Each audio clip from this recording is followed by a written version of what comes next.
Hey, what's up, guys? It's May 12th. Why am I saying the date? I'm not exactly sure. Let's get this live stream started. Let's talk about some watches. Market is freaking out. It's collapsing, guys. It's cactus. The whole wristwatch gray market, cactus, guys. It's absolutely cactus. Hey, OC, welcome to the show, man. How are you doing? Good to be with you. May 12th. Today's May 12th, in case you didn't know. Yes, May 12th. May 12th, in case you're not wearing a wristwatch with the date. There we Which go. I'm not. I'm not. Oh, the Daytona. No date. I had no idea. You know what? No idea what date it was. I'll, oh, wait a second. Hold on a second. Uh-oh. My watch isn't have a set to problem. the correct Check this out. date. So my Speedy, this is peculiar. Let me show you something. I don't know what's going on, but look at that. So it's dead, but the chronograph is at like 11 hours. The chronograph was running for 11 hours. Mm-hmm. This is a problem, I think. Chrono was running and it went dead. Nothing wrong with that. Yeah, it's no biggie. Okay. Oh, now Yeah. I wound it up and the chronograph resumed going. Check this out. I run my chronograph on the Daytona 24/7. And Really? when it dies, it dies. Oh yeah, yeah. Jeez. It doesn't take. I think on the Daytona it's different because it doesn't have it has a column wheel. Oh, what about does it have a vertical clutch? Yes, it does. Which this one doesn't. It doesn't. That's the thing about the Speedy. You have to.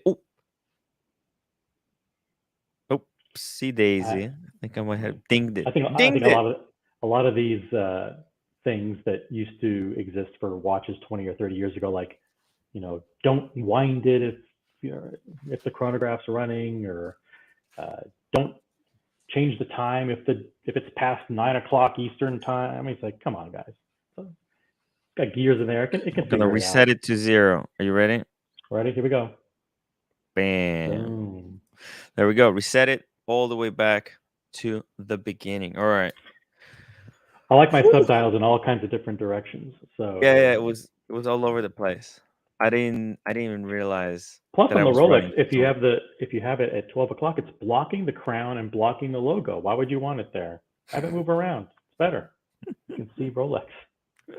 Spend all this money for a watch, you're blocking it. I gotta tell you, the market's collapsing. Tim, I saw the coverage today is. It's brutal. It's brutal, man. I'm gonna show you some stuff. I've been looking at some websites. I've been looking at Crown and Caliber.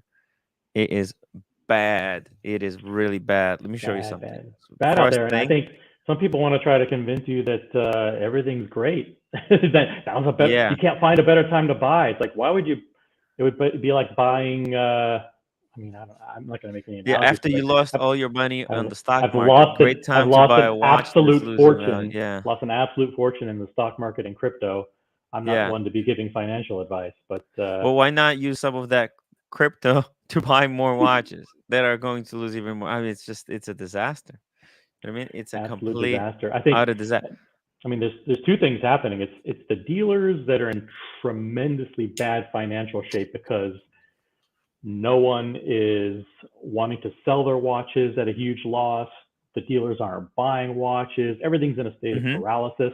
And then on a personal level, they're looking at their personal investments, 401ks and crypto, down 30 to 50%, depending on their holdings.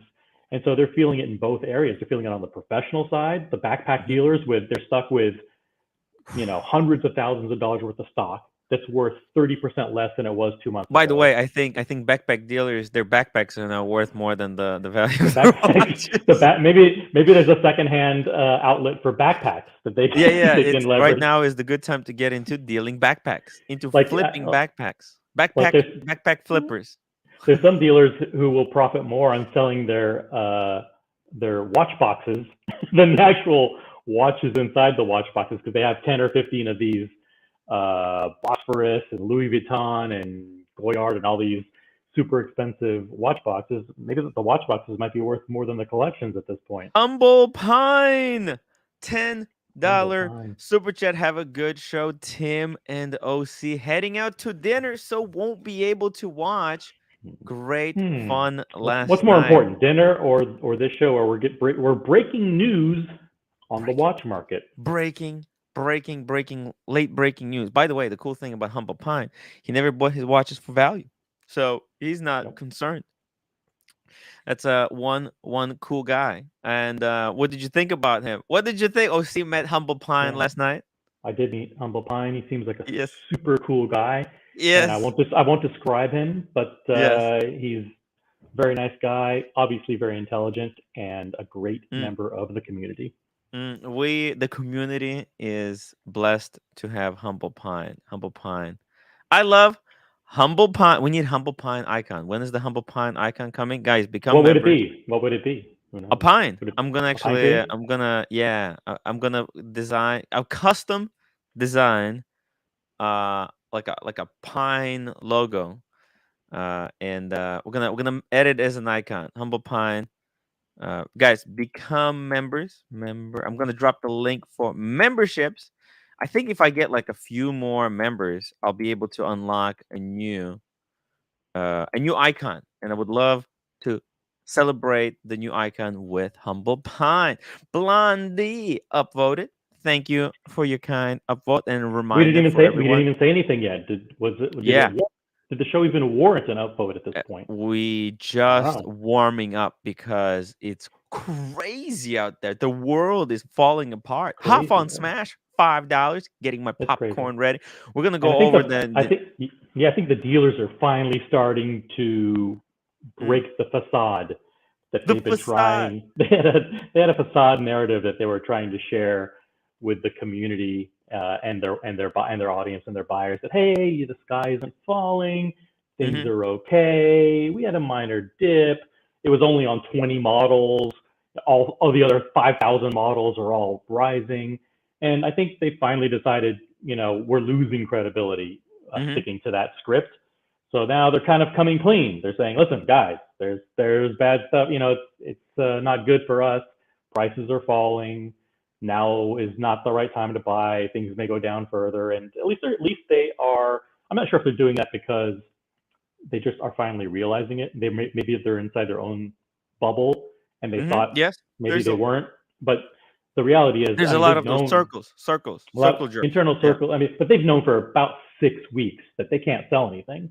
Yeah. So if this ain't going away anytime soon, there's a possibility this could last a lot longer than they anticipated. Smoko, what is the matter if the price of Rolex goes up or down? I still want the watch I bought. I don't want to sell it at any price. It would be great if more models were available at retail. That's actually what is going. This is what this drop in the market is going to cause, because it's gonna demand. It's going to lower the flipper demand. Flippers are not going to go into Rolex stores and going to be buying up all the stocks, so there's nothing left for enthusiasts. Okay. Exactly. That is number one. Not only, but this you add to the fact that Rolex has really opened up the tap on a lot of the steel sports. So not only the Rolex increased the supply, demand is falling. The watches are going to be more readily available. Like, if people know that they can go into AD and kind of potentially buy a Rolex in next 3 to 6 months. Like, if you're guaranteed to get a sub at retail in 3 to 6 months, nobody's gonna freaking go out and buy it on the gray market anymore. Even Mike the Snake would have been like, "Hey, I can wait." Yeah. So And I think this show is doing one of the best jobs for the watch community than any other show, because we're not affiliated with dealers. A lot of the YouTube guys that you see, they're also authorized dealers, or they're also secondary resellers. So they have a particular point of view they want to get across. But lately, even they, the chink in the armor is there. But we've been calling this for at least 4 weeks now, and we've been dead on accurate every step of the way. And what you just said is exactly what's happening. First of all, the backpack dealers, which is the overwhelming majority of these guys that came in over the last 2 That's why years, actually that was part of the reason that drove the price of watches drove the up. price up because they created this tremendous increase in global demand where you couldn't go in and get a Datejust or a Day-Date Hmm. or Hmm. any simple model because they could get that and flip it for 15 or 20% more. And they would flip amongst themselves. So by the time it Flip even amongst got themselves. to someone like Roman, it went through like three flippers, and it would Yep. increase Everybody. each step. It would increase the price by like 1,000. So by Right. the time it Exactly. gets to someone with a retail location or a storefront, someone who's known and respecting the community, the price already would be jacked up. So let's say you've been doing that for the past couple of years, you've made out like a bandit, but Hmm. you have a lavish lifestyle. Like you spent a lot on dinners, and you spent a lot Ooh, on your sports car, and you spent a lot on your oh, lifestyle. And now you have, let's just, I'm going to make up some numbers. Let's say you have 300,000 in watches. You're just a little dealer, but you're yeah. underwater by 100,000. Okay, Oh, so you spent 300,000. Your collection is only worth 200,000, and you have zero cash.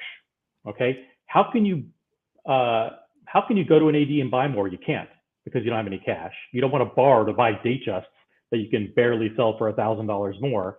You're hmm, trying to liquidate at a loss and nothing selling. hmm. It's a, that's why I say they're in a state of paralysis. But Oh those yeah. guys would have been going into the ADs, buying Datejusts, buying Day-Dates, buying anything that they could get at retail, and now they're getting the calls, and they're saying, I can't buy anything. So the actual legitimate buyers are getting the calls now. When you weed out all the flippers, the actual customers are getting the Day-Dates and the Datejusts and Oyster Perpetuals now, Exactly. and that's going to trickle Exactly. through to the sports models. So another stat is China is completely closed. Swiss watch shipments to the United States are Oh up yeah. 31%. The Swiss watch companies are taking all that would have gone to China and redirecting it into the hottest market, the United States. So they're flooding this They're market. flooding USA. They're flooding this market to break the backs of the secondary channel. Right? Oh, They're smart. They're smart. They're breaking the backs of these independent secondary resellers. And I wouldn't be surprised if damn. they keep flooding the market and remember the directive that Rolex gave to their ADs about 3 months ago: sell at least half of your stock to first time buyers, right? And Hmm. Hmm. all of the strategy is coming into effect now that the big guys have been doing to Well, destroy let me ask you this. Let these me ask guys. you this because there's additional complication here. Thomas G, €2. This jump on man. Haven't seen this. I don't know if that's a real disc, guys. Oh, maybe it is. Stream link for this. Link for this. Here, I'll tell you this. This, that.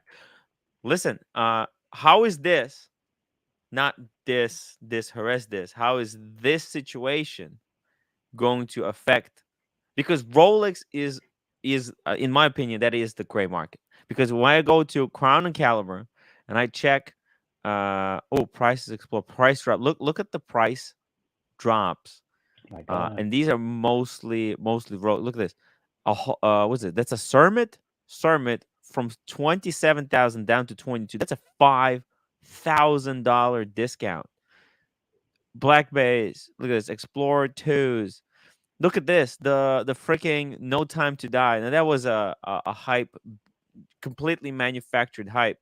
Yeah. Oh my God, Jesus fucking Christ! It is this, and it looks like he was in the woods, lost Hello. for 300 years, man. Where have you been? Did you find the Elephant Man? What did you find?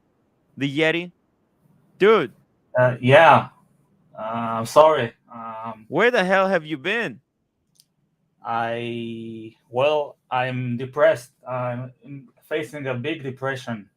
Oh, I know what you mean. I'm depressed too. And you know what? But you're not as depressed as a lot of these gray market dealers. Let me get through these super chat. We're gonna catch up with No you. problem. Oh, see, you don't even know who this is.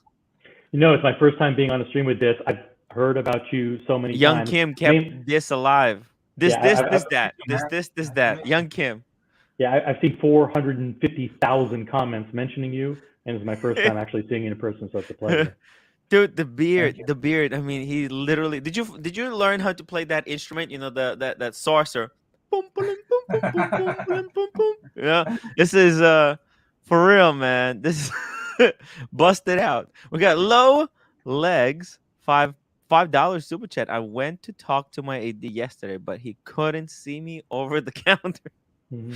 Oh yeah. Thank you, low legs. Kevin D, $5. Please guide me in the right direction. I want a silver oyster perpetual and a sub. I'm in Long Island. Thank you guys. Kevin. Yeah, Actually, that it's silver easy. OP might not be impossible to get.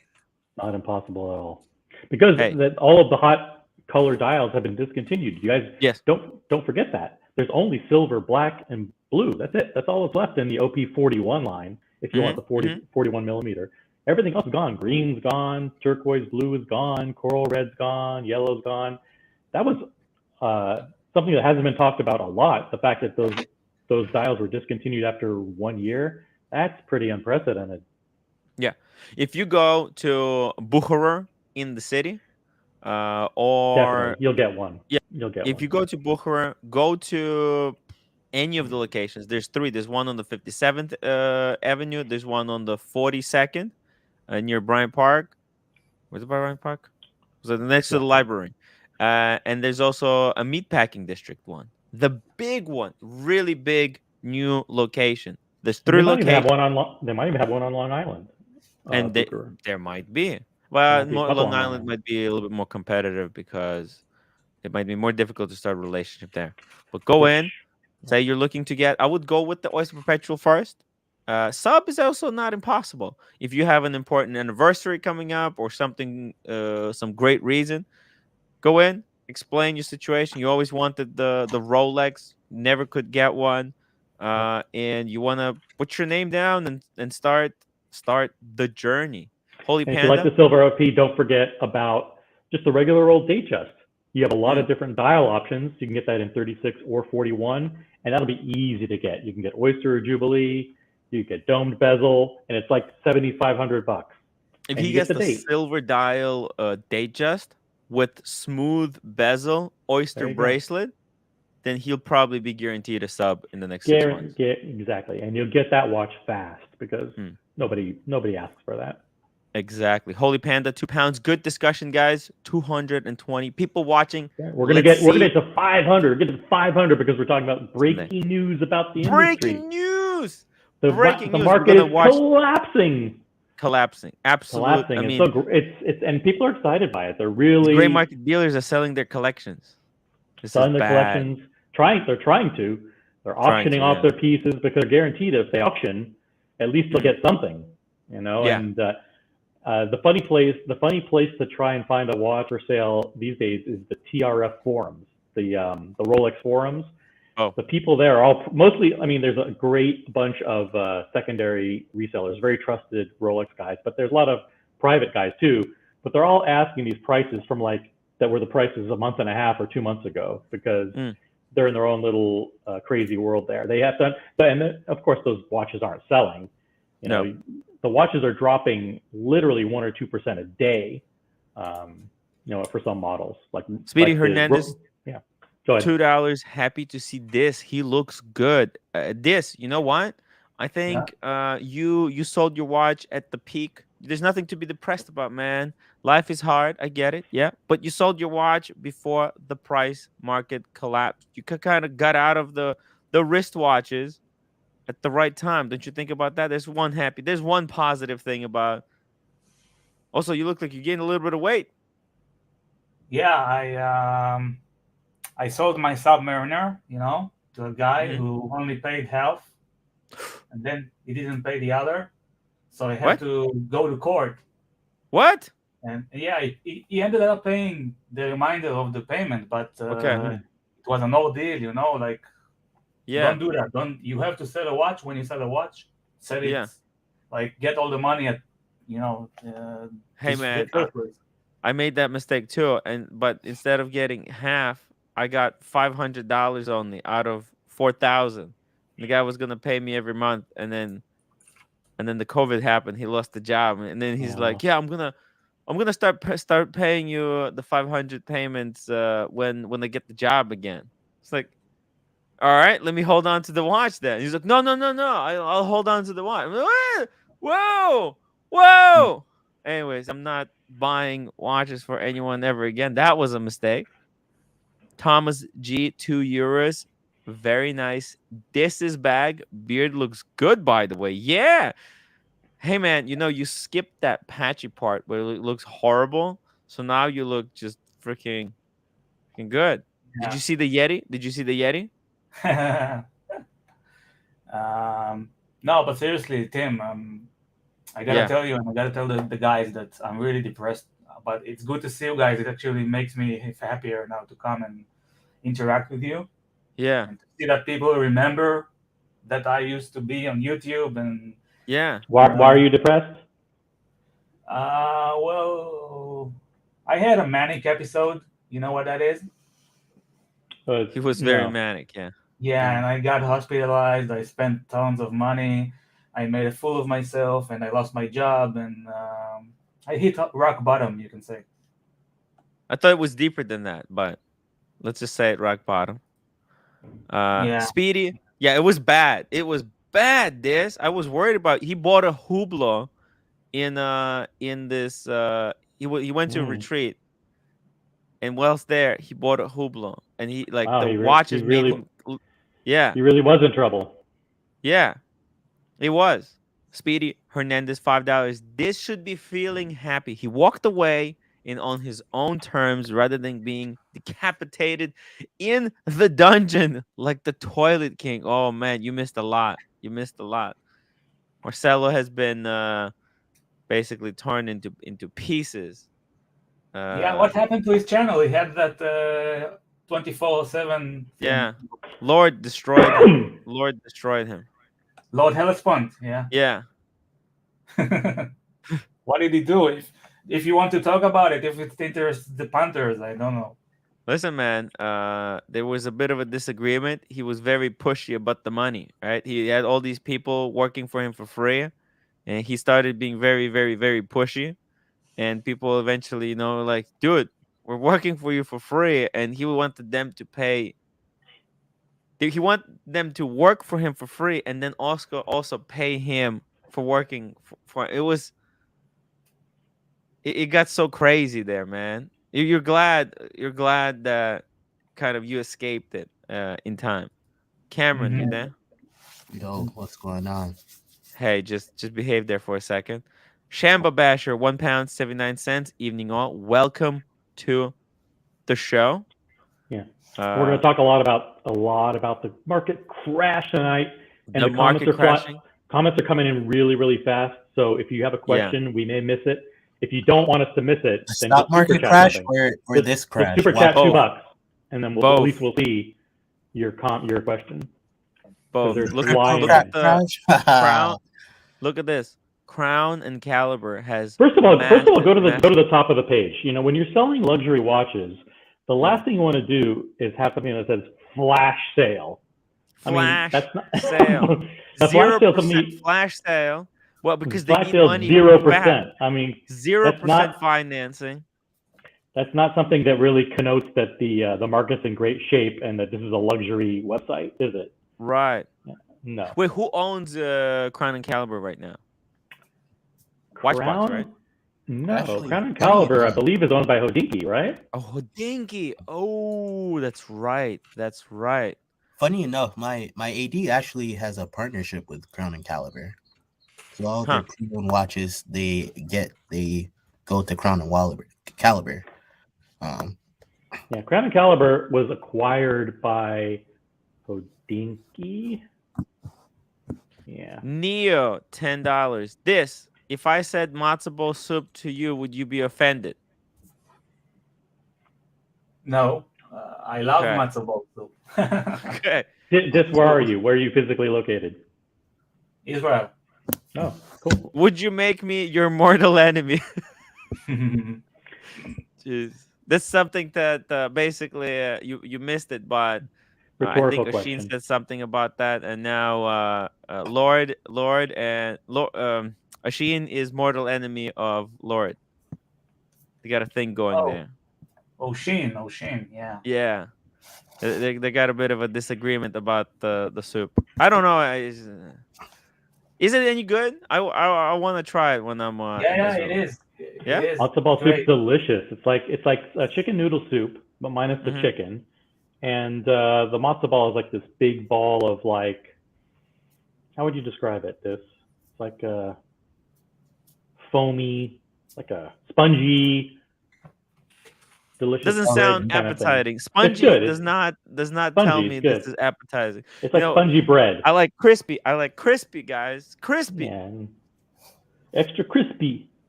Crispy chicken. Calm, €2, low legs. Thought Cameron picture of young thug was future. Hey, send me that picture. Low legs. Send me that picture. I want to print it out. It's a kind of an a piece of art. Low legs. Oh my god. You saw that image? Yeah, right? Jesus good stuff. Christ. It's good stuff. Yeah. Yeah, but free the slimes. Flat binning. Yeah, just calm down, Cam. Just calm down. Sometimes you're very excited. Look But at this. Crown and Caliber. Now, if you these are thought great sales, Timmy. this is insane set, this is not just great. This is what kind of, you can't just chop. Look at this. The Cermet from 27 down to 22. It's a $5,000 discount. That is big discount. I wonder what wholesale prices on that is. Yeah, I Okay. think they just want to get rid of stuff. Like they probably have the stock and they're selling it at cost that they bought it at. What, 16 for a date? That's pretty Yeah. pretty. That's the new one, the 40, right? Yeah. It's more than Mike the Snake one. It seems counterintuitive, but here's the way the business model works. If you're Mhm. you should be always trying to churn watches. The more you churn, the more you make. Even when you're in a Mhm. situation where you're about to lose money, you still need cash in order to buy things. Why? Because in this case, the Kermit that he's trying to sell for 22 could be 19 in 3 weeks. Okay. Yes. So better to cash out now, take the loss, whatever that loss is, take the 22 and buy something else that is a better deal that he can take and make 2,000 or 3,000 on. If he just Right. stays paralyzed, he's going to lose 3,000 if he Right. does nothing. So now this is something that most people that you should also apply to the stock market or crypto. But it's impossible to time, right? So if a month ago I knew that my portfolio was going to be worth $1 million less than it is today, what would I do? I would cash out and I'd park it all in cash. But 99% of people don't do that. They don't have the foresight to do it. They see it fall, they see it fall, they see it fall. They don't cash out. They say, listen, I'll just try to buy a little bit more, buy the dip, and try to ride it back up. It's very costly because that means you have to have a lot of cash on the sidelines. And most people don't have cash on the sidelines because you want your money to go to work for you. All these dealers have all their money going to work for them, buying as much stock as possible. So that's why it's a state of paralysis. That's what happened to me. I got paralyzed with the FUBU stock. Now it's worth less than the pixels it's printed on. Worthless. And you're not in bad shape. I've lost a couple rollies in this. Right. You could have sold whatever crypto or whatever investments you had 2 months ago. It would have been enough to buy 2 Rolexes at retail or whatever. It would have been enough money to buy a nice date. Low legs, $2 super chat. Don't blame that on me. That was low legs. And Neo, $2. Report the stream for sexual content now. Yeah, we got a lot of sexy watches. Pull up Mackenzie's comment. And by the way, can you drop the link for O'Sheen? I'm not sure if it's the real O'Sheen, but if you're there, hop on. Pull up Mackenzie's comment. Mackenzie, you think it's that easy for me to find these? Mackenzie, free YSL? Yeah. And fuck that DA. Who? I was home with the Atlanta DA. Cam, this isn't a platform for your personal vendettas and communications. You're on the Tim Wright show. Well, this does affect watches because they rap about watches. They're the ones that made Patek cool. Cool. Thank you for that. Yeah. It's cool. It's cool. It's cool. It's cool. What else? Okay, What else do you want let's to talk see. about? Yeah. Let's see here. Let's Can we just look at these prices, scroll down please? because I want to. Not only that, you have to see it. You have to see a few more You know what things the here. irony of all this is? What's the All irony? these watches are at discount, but they bought these watches at a steep discount from whoever sold it to them. They did not pay close to market price at all for any of Look, these. one would hope. One would hope, but They probably Crown and Caliber probably paid like $25,000 for a Daytona. I mean, look, I don't think so. I mean, I'm looking at this. For example, let's just take a look at this here. Sub, right? That's 15,250, $3,000 discount. I'm think this is probably what they paid for it. No, I I don't don't think they think that's paid like for it. who you know what I mean? Like a lot of these, it looks like they're selling them at cost. They just want to I don't cash think out. something like Crown and Caliber or a Roman Shark can survive off of paying whatever other dealers pay because they have so much inventory. Just imagine, if you're a small dealer and you have 10 and you're Roman, you have 100, you cannot pay the same that the smaller dealer can because if the market crashes, you're going to get affected way more in volume than a different dealer. I mean, So look you're at going this. to offer way less. 28 down to 23. Dude, that's nuts. I think they paid 18 for that. No, that's the new one. That's the new one with the I know. crown. I don't think I if don't think if so. I if I wanted to sell this watch to Crown and Caliber when the market was hot, I think that they would offer me 18 grand for it. I don't think so. I think this More. was Right? more. It More? would be more, right? Yeah, A it lot had more. to be more. Now Yeah. you're in trouble. Now you sell that for 23 to a dealer. You look at these Rolex prices. is a They're under. very low margin sale because the sellers know how much these watches cost, and they won't let go of these pieces very easily. You know. Like I like how Roman said in his last video Hey, that you know what? You know what's a good example? Let's get the Rolex on. Rolex, how much did you? Because Rolex sold first Rolex. a bad girl. How much did he sell it for? That's what I want to know. It depends on when he sold it too, because Oh yeah, 2 he months sold ago it was a right lot before the different. collapse. It's a lot Actually, different than today. I was making fun of him a little bit. I was like, dude, you should not have sold. But you know what? Imagine if I still had that Air King. Oh my god. You would have lost the money on it because the trip, it wouldn't have paid for your Bahamas trip. Yeah. See, right That's now what the trade price. Hello, Hey, Eugene. He's the Hello, smartest boy. man on earth. Eugene. What's up? Lolex. Tell us Yeah. what you sold your You- Batman for. You know what? Uh, that rubber final strap number. saved you thousands of Yes. dollars. Final numbers 24,500. Oh Woo! my Nice. god. There you go. Yeah. Made out like And a I man. sold it. I sold it privately here in my hometown, so I didn't have to mail it. Yeah. It came with cash, and I was able to deposit it all that day. 24,500. So there Private you go. seller, And they're selling it private for deal. 22,750. And probably the Batman is more desirable variant. Now Because let's say you want to buy that. You're a dealer and you're Mhm. selling it for 22,700 today. If someone comes to you with a Batman, what do you think you're going to offer to buy it? Right now, Right now. There's either two choices. A, you're going to completely lowball because even though it's 22,700 today, it may be 20,000 in 4 weeks. Yeah. Right. So, and you need to make your 20%. So you're going to say, listen, it's going to be 20,000. 20% margin on 20,000 is 4,000. So I'm going to offer 16,000. So someone's going to say, wait a minute, why should I sell you my Batman for 16,000 when you're selling it for 22,700? So either the seller's not going to sell, or option B, the guy goes, I don't need any more Batmans. I'm having trouble selling this one. yeah. So they're not. So that's it. Those are the two scenarios that we're facing with. That's what paralysis. The state of paralysis has set in across the entire industry. Do you see this getting any worse? Yeah, the prices are going to continue to fall. Why should they go up? Could this make a better scenario at the AD?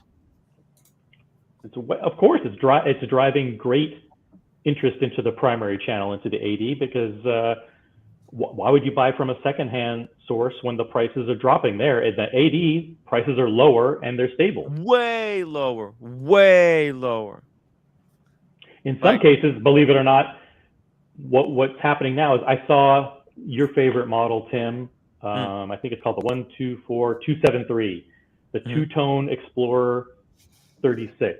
Nice. Now I love selling it. Yeah. under retail plus tax. At the AD?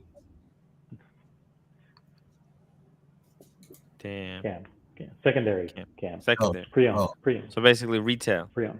Right. So basically retail. They're people. So you know that it's happening across the board. Could we see ADs bring back discounts on Rollies? No, don't get crazy. Don't get crazy, guys. Don't get exuberant. What's a Rollie, Cam? That two-tone Explorer. Do they really want to spend on two-tone? Don't get exuberant. These are still great values at MSRP. Jesus. I don't really think so. I think the Submariner is way overpriced. Submariner, the prices are dropping there. 16,000 for Submariner. They used to be. Who's going to pay 18,000 or 19,000 for a Submariner? Come on. I don't think crazy. I don't think a fluted Datejust 41 Jubilee is worth $10,250 MSRP. I'm sorry, but no. Well, I think that 6 months from now, they may be in cases again, back in cases. We'll see. If you thought, oh my God, look at this. The Seamaster, that's $3,000, $1,000. There's zero margin. I mean, this is a joke. This is my first luxury watch. This exact one. What a great value right now to pick up. Tremendous value. What an awesome watch at that price. Yeah. Think about this versus paying 16,000 for a Submariner on the secondary market. Sure. Yeah, dude, the Crown and Caliber, they took this watch in, they restored it to basically like brand new condition. Yeah. And now it's being sold for $3,300. This is a watch that you can have for the rest of your life. I mean, this is a solid bulletproof watch. What these prices, man? Flash sale. What the flash fuck? sale? These guys are killing themselves. So my thing is now, will it be harder for ADs to sell the other shitters that Rolex helped them to sell now that the market is crashing? Beautiful. No, they still have a ton of natural demand. Yeah. People who over the last 2 years have been completely frustrated not being able to go in and buy a Datejust. All of those people over the next however long it takes will be able to go in and get their Datejusts and feel great about it that they finally got a watch. But what about the other brands, the shitters? They're going to suffer. Oh, yeah. Oh, yeah. Now, I think the biggest, you know who's going to be the biggest victim in this? The micro brands. Okay. Oh, for sure. Because those micro brands, the promise was that if you buy like an FB Journe or the Bethune, one of those watches, that you instantly quadruple your money. I think, but with that, I think with the prices of Rolexes and everything else just completely collapsing, those watches, they're gonna go way down. We'll see it. Well, everything that contribute to the meteoric rise, PPP programs and unemployment benefits, and people not spending money on vacations, people not spending money on other luxury items, people stuck at home, watches increasing in value, COVID, all those things contributed to this massive increase in price. All of those headwinds are working against now. You've got China locked down. You've got people spending on cruises, people spending on flights, people going on vacations all over. They're spending on other luxury. They're going out to dinner more. They're spending more. And now you've got the situation where they look at their 401k and they look at their stock portfolio and they're down 30%. That doesn't make people want to spend money on luxury watches, does it? I think OC is right. I mean, when I was at the hotel, the hotel was at capacity and it was Atlantis, and Atlantis is a huge property. I was just checking some hotels too, because I'm buying hotels for the trip. Everything is packed. Very expensive too, right? Yeah. they're It's nuts. this New time York was City. expensive. One of the viewers coming to New York City for a couple of days, and I was checking prices for him. I was like, "What is happening?" It's like $200 for a room that's nothing. Just something that I would expect. A flight to the Like, Bahamas costed like $800 around this time when it was usually like 300 from Georgia. Yeah. right? I mean, because One people hour and a start half flight. traveling. COVID is done. When I was flying from Vegas to New York, you didn't even need to. There was no requirement to wear a mask. Like it was optional. Ugh, I love that. Freedom. Ooh. Sorry. We had super chat. Super chat. Neo $2. Wait till mid-July to buy any one. Even this might It's gonna be. be slow in July. It's gonna keep going. It's gonna keep going down. Chunkster, $20 super chat. Missed you this. Love you, man, and Timmy, and sometimes OC. Thank you, Thank Fair. you. Chunkster. That's fair, Thank man. you so Instead much. of instead of having OC explain this, I would like the gray market dealers to explain this right here, what they think of it, what excuse they're gonna come up with Ooh. about Actually, the I'm trying. in I this was trying to area right get here. a gray market dealer on the show, but he's busy. He was busy. Busy. He's He always busy. was busy All because busy. probably there's problems going on, guys. Let me show you this. There's another way. Okay, you can't get rid of one I'm watch. so happy.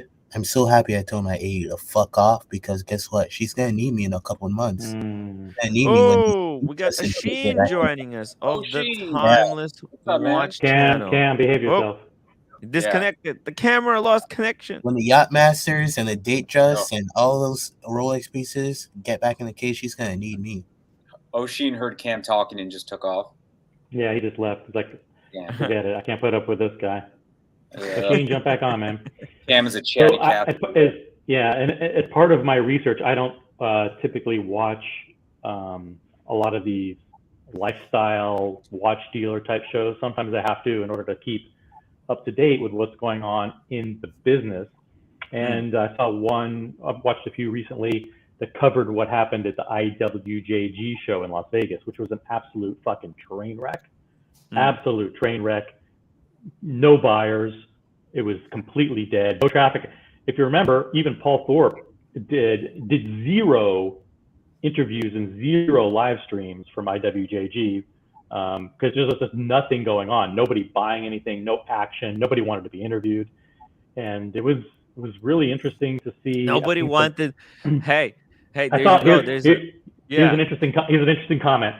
One of the dealers that was exhibiting at IWJG was talking to one of the backpack dealers. By backpack dealer, I mean the deal. You know, he's got the Louis Vuitton backpack or whatever.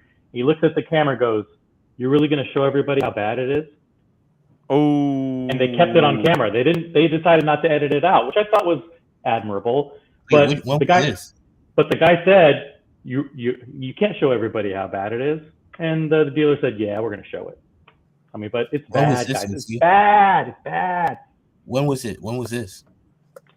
When I was in Vegas. Recently. Yeah. Oh, recently. Oh, okay. Let me guys ask you a question, and this probably pertains specifically to me.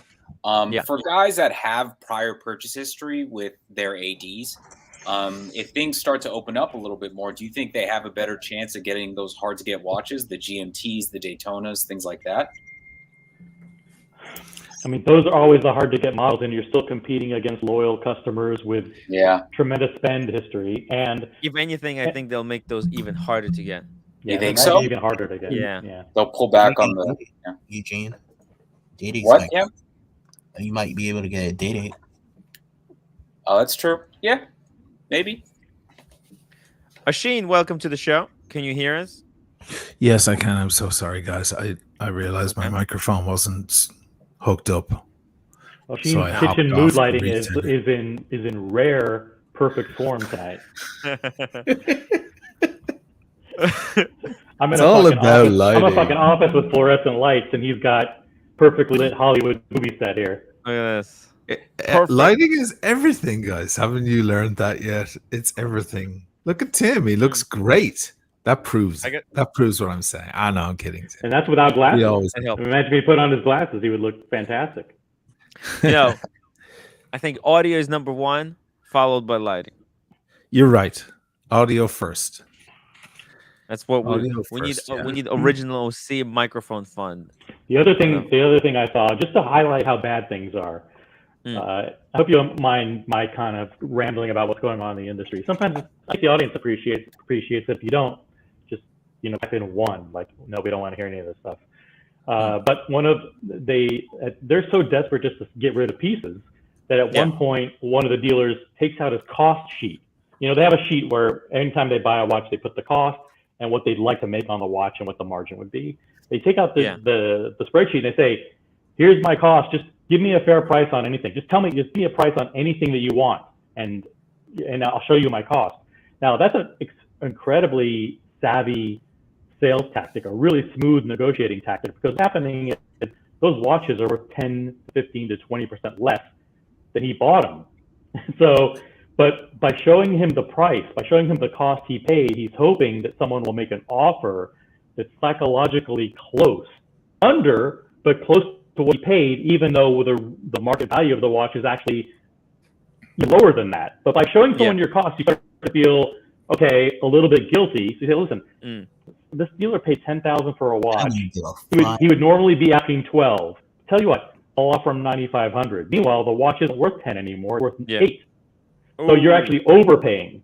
But it's a great sales strategy, a great negotiating tactic, and something that if you're looking to liquidate, minimize showing someone your cost is an amazingly effective tactic. Neo, $10 super chat, mute Cam for 30 minutes. Let's do 15. $10. 15 minutes. Hey, Tim, 15 minutes, Cam. Can we talk some drama, or do we want to talk watches? We're talking what? We're talking market collapse. Talking the market for Did you see this? Hey, Dis.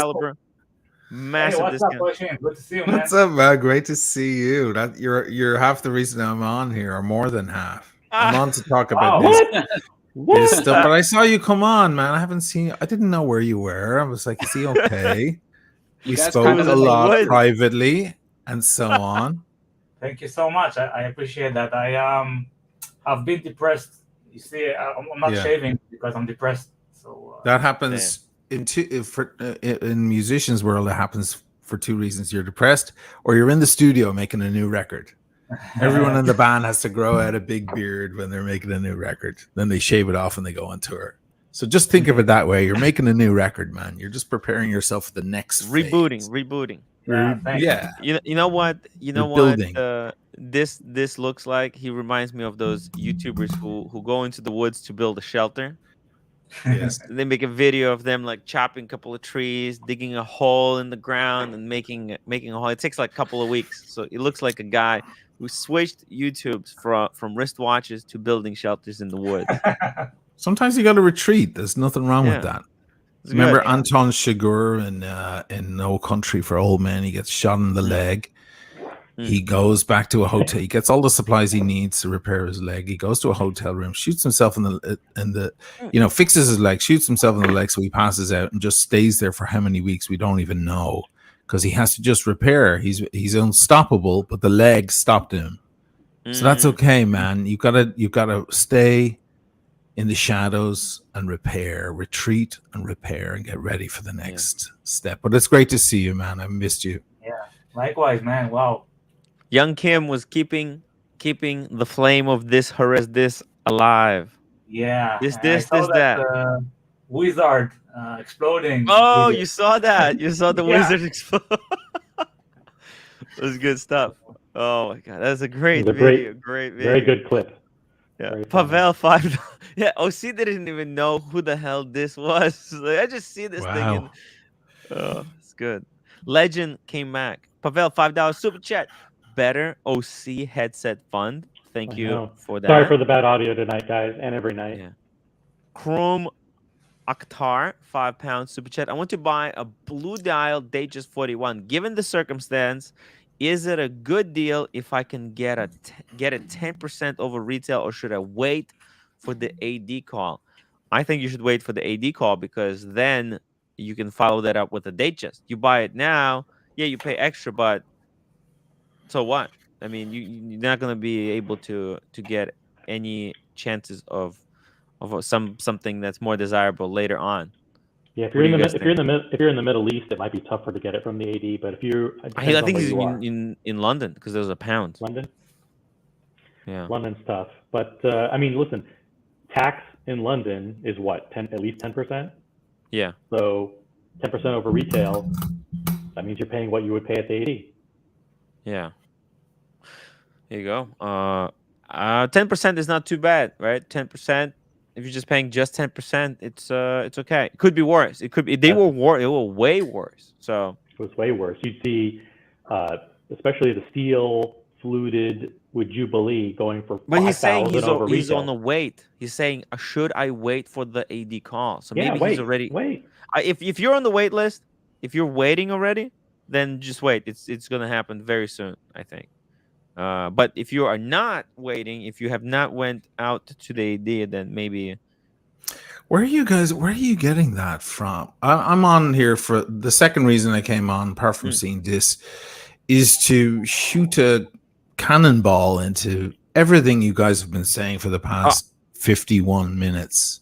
Oh, like I'll show you three things. I'll show you. Do I get to disagree here? Okay, yes, show me a few things. Okay, let me finish up these super chats and I'll show you three things. Neo $2 super chat. Neo super chat just dried up till end of the month. Oh no, Neo, you're keeping the show afloat. Calm. €2 olive day dates are $70K US from dealers now. That's fine. They're still way over. Yeah. They're still way over, but they were 95,000. So. Doesn't matter what they were. I'll make my point in a minute. Sorry, I'll let. Rolex $5. The only Rolex safe from the market crash is the Green Oyster Perpetual 31. It was worthless to begin with, so nowhere to go but up. Thank you, Rolex. That's a really good point there. All right, so check this out, Asheen. There's a couple of points here. We're at Crown and Caliber. They're doing flash sale, 0% financing. Everything is like at least. I agree with that. It looks awful that they said flash sale. Like what the fuck? Flash sale. They may as well have said fire sale. Fire sale. Yeah, they need to move these pieces. Get the hell out of these watches. They don't wanna look. And there's 26 pages of watches. 26 pages. It's just never ending. Everything must look at this Panda is $6,000 discount from the price. Look, or Air King, from 14 down to 11. Anyways, everything. Okay, that's number one. Okay, then we'll go to Watchbox. Watchbox got a different approach. Instead of just selling one watch, just freaking move them in bulk. They made a CNC machine. So they contacted Mike the Snake and they asked him to build these boxes and just get rid of the whole the whole lot. They're just they're selling collections? No. A whole collection. Yeah. You wanna don't even waste time trying to buy these pieces one by one. They'll sell you a whole lot. So you get a box and a whole collection of Rolex watches in one go. It's ingenious. It's a genius way of selling. Really, very smart. They're always coming up with ideas, right? Yeah. Boom. So there you go. That's number two. And then we'll go to Nico Leonard, selling my entire watch collection. He's selling the whole. He's looking for clicks, whatever. Well, I mean, I don't give a shit what the fuck collection. Yeah, no, I'm just saying. A lot of these dealers, they're selling watches that are in their collection. None of his photos are flattering. Come on. I don't think he cares though. That's particularly a not flattering. That's the first of three things I just said that he probably wouldn't care that I said. The rest is like who cares? Like he looks like he's pivoting into this kind of fashion brand and kind of looking for the supplemental revenue stream from the. There's no money in watches now. Sell God Tier Club.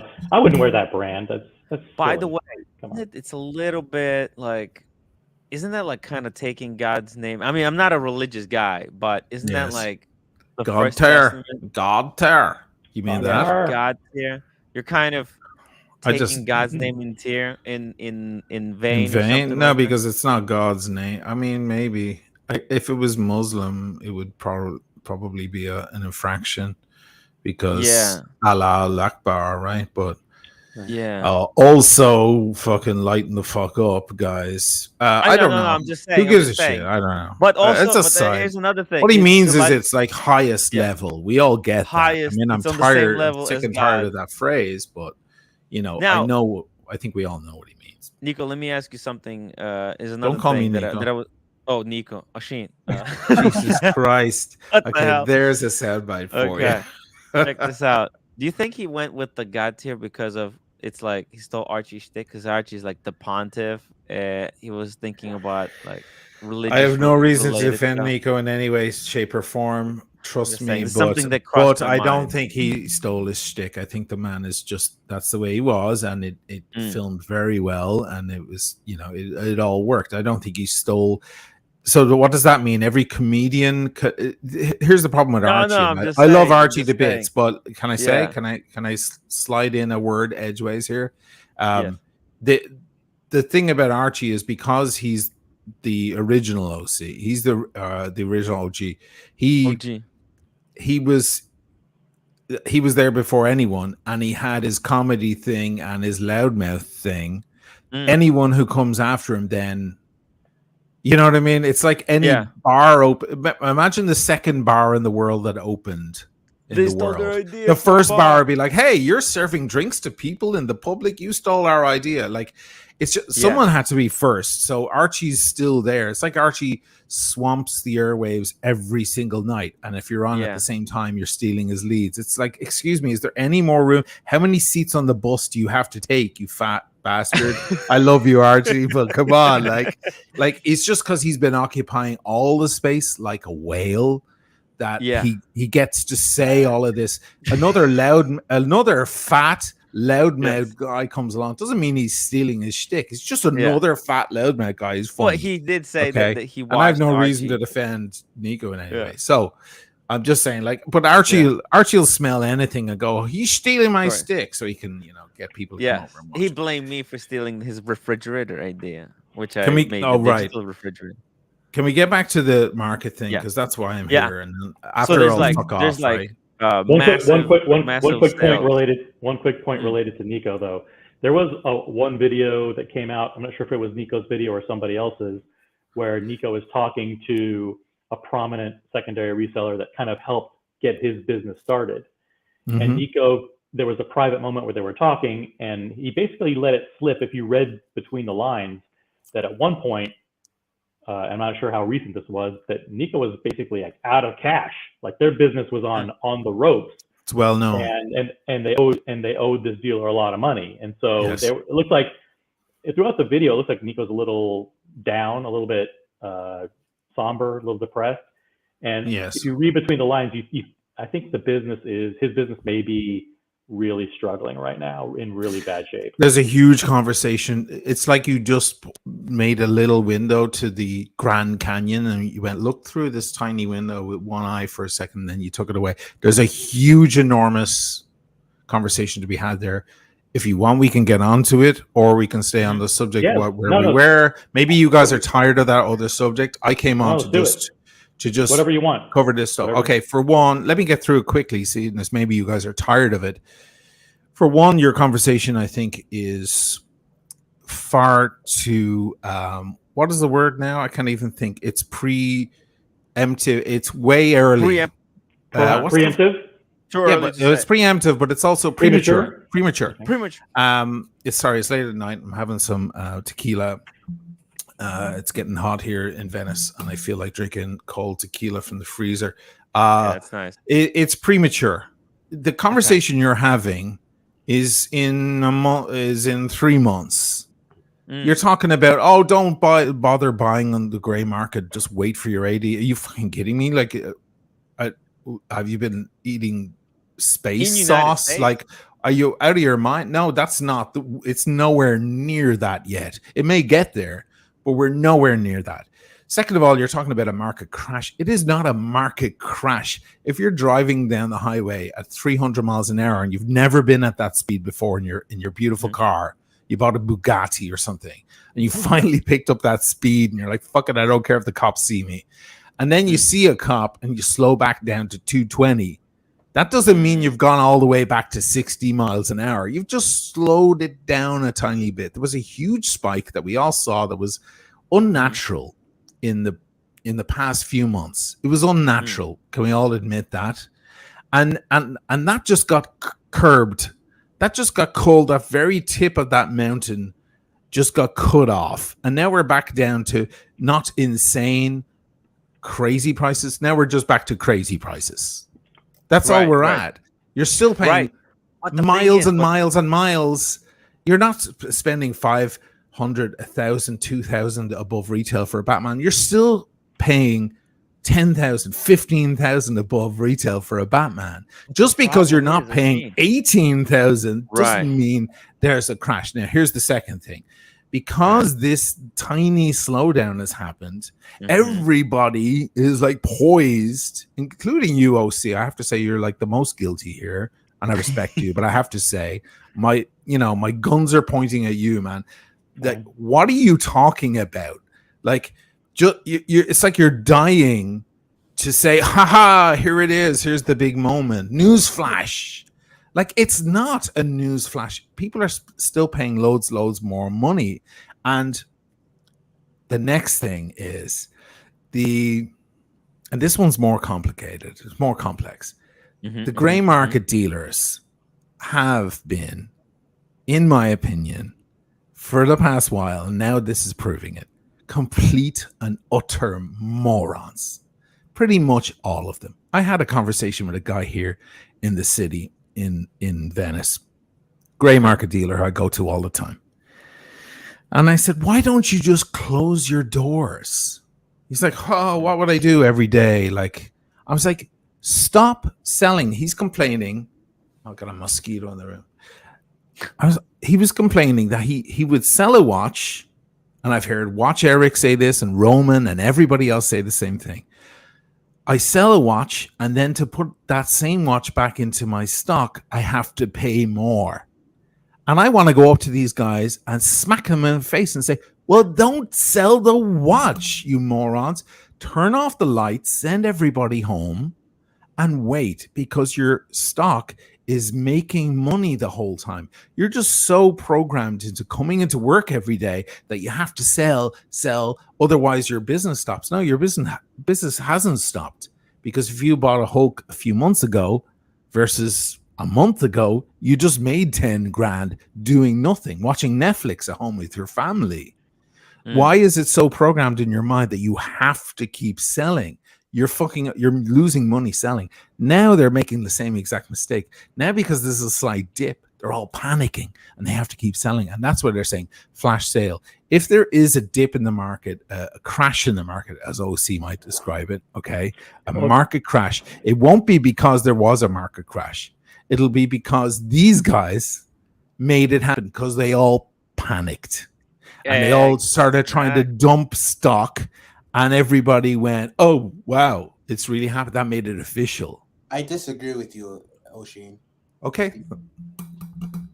Why do you disagree with... Okay, well, first of all, Brian Russo, $5. That was a very articulate rebuttal, Cameron. Thank you. Thank you. Look,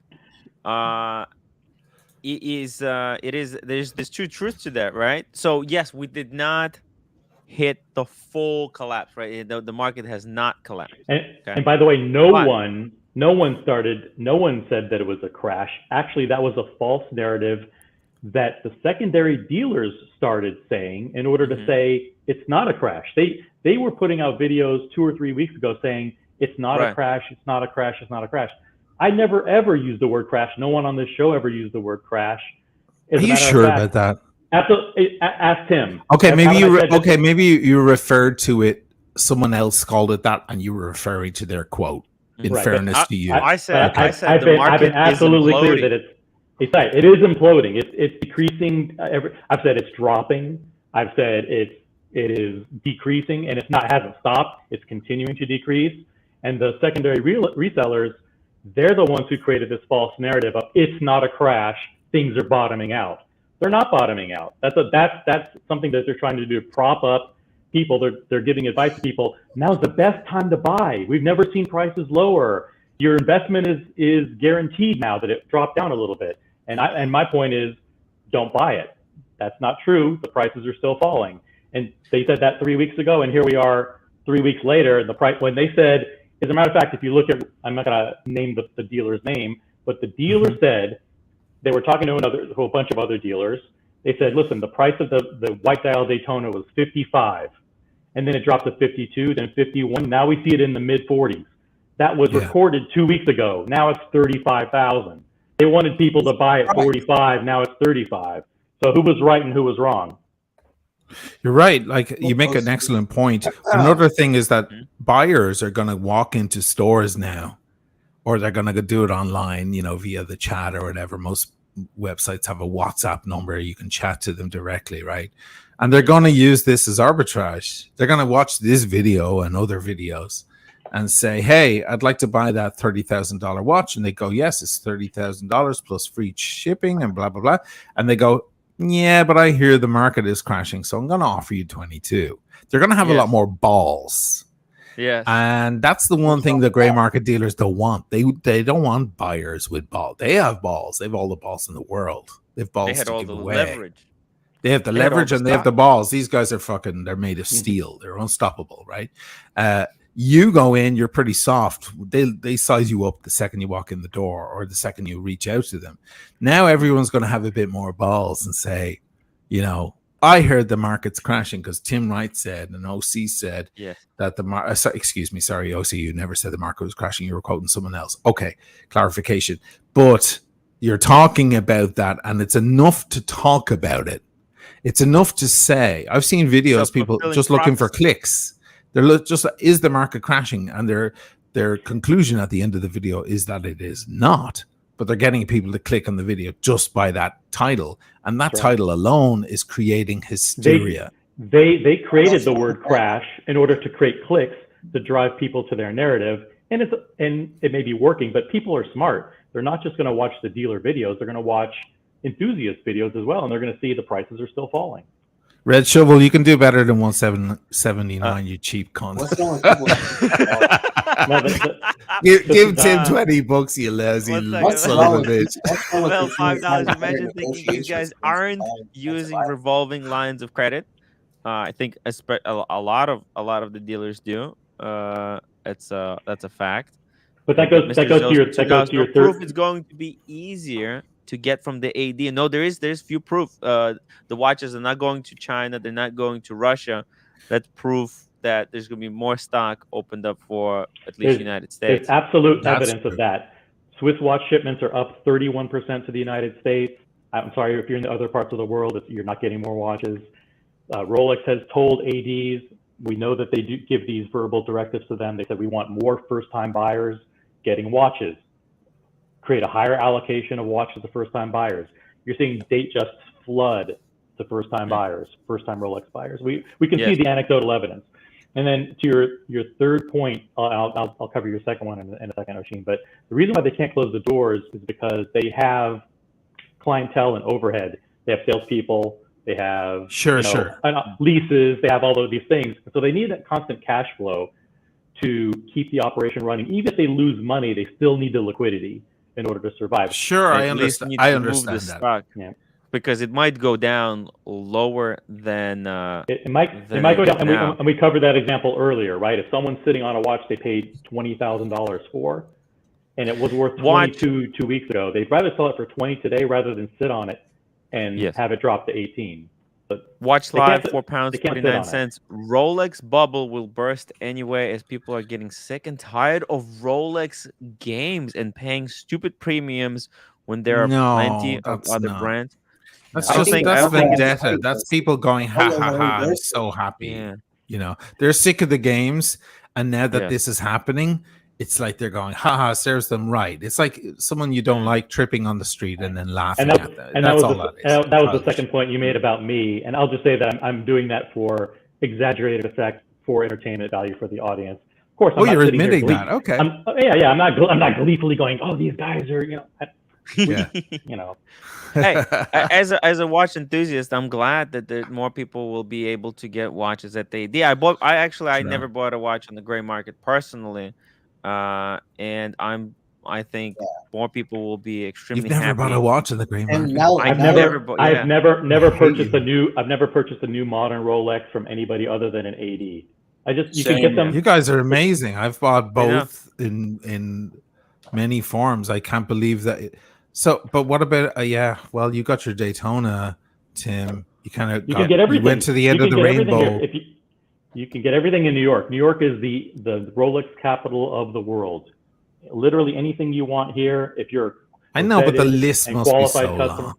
No, it's No? not. It's not. There's Look, no list. There's Ashim, no list. There's no list there here. is a Rolex I, AD of in course, Venice. yeah. Maybe it's time for you to give it a try. Come to New What are York. you Come back telling to me? back to New York. What are you Oshie. telling me? I've been to the Rolex AD here 100 times. They've already sold me a few pieces. They Oh, know there you me go. well. Good. There you go. No, Mr. Zosa, what, 2 hours. obviously you guys don't know my channel at all. Clearly, I've been to the AD many times. I've filmed it many times, Right. picking up brand new pieces from the AD. I've cultured a relationship with them over time. I moved from Vicenza to Venice. They have the same guys. They transferred over my whatever you call it, my loyalty or whatever. And that's what the big funny story was when I ran out of patience waiting for the Sea Dweller red riding the SD43. I got one gray market at the time. It was about 1,000 or 2,000 above a list. Not too bad. Not like now. And even now, despite the apparent crash. And then, of course, 3 days later, I got the call from the AD and I went in and picked it up. So, yes, I've bought from the AD plenty, but there are certain pieces that I just, you buy from the AD and then other pieces you buy gray, right? Or at least that's the way I see it. I thought today, Oshin, that the green VTNR, the left-hand drive GMT, sold for $53,000 in the chat. Right, because it's so new. Right. Would you pay $53,000 for that watch? Not right now. No, I'm not into the watch anyway, but I understand your question. No, I wouldn't. Whereas I did pay double. I paid 24 for the Daytona, the black ceramic Daytona. Was it a year ago or less than a year ago? And it went up to 30 in 5 days. I didn't predict that. It was just a pot luck. And then it went. I mean, it's still way above 30, I believe. So white certain dial? Pieces you're like. You have the TIE Fighter, like black dial, the TIE Fighter. It's in the low 30s right now. Yeah. Yeah, they come along, and you go, you know what? I'll just take it. It's it's a good. I'll take the watch. Why not? And you love it and so on. But yeah, they're worth a lot of money. I can't stand these people who refuse to pay over retail or over list. I'm like, okay, I refuse to sleep with Claudia Schiffer. You don't have a fucking chance anyway. So go ahead and refuse. Like this refusal, I always find to be really, really funny. It's called drawing a line and having boundaries. Okay, boundaries. So my boundaries are no. If Claudia Schiffer runs at me, I'll never. I don't understand the boundary. It's not. I don't know.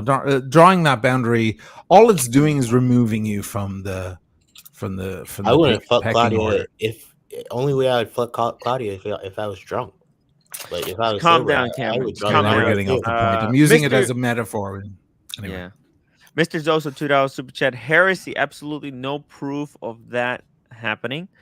I think there's a little bit of proof of that. Mike K, £4, 49 cents. Nice video on the AP House, New York, Tim. Oh yeah. Thank you, Mike K. It was a bit of comedy there. Will get any easier to get an AP next year from the boutique? It will actually. AP is also opening up doors to first-time buyers. There's order. You have to be. I mean, you won't be able to buy the 15500 if that's what you're asking. But other less desirable AP pieces will become more readily available going forward. Rolex, $5. The tanking Rolex market is a direct result of the moon swatch mania and nothing else. Might be true.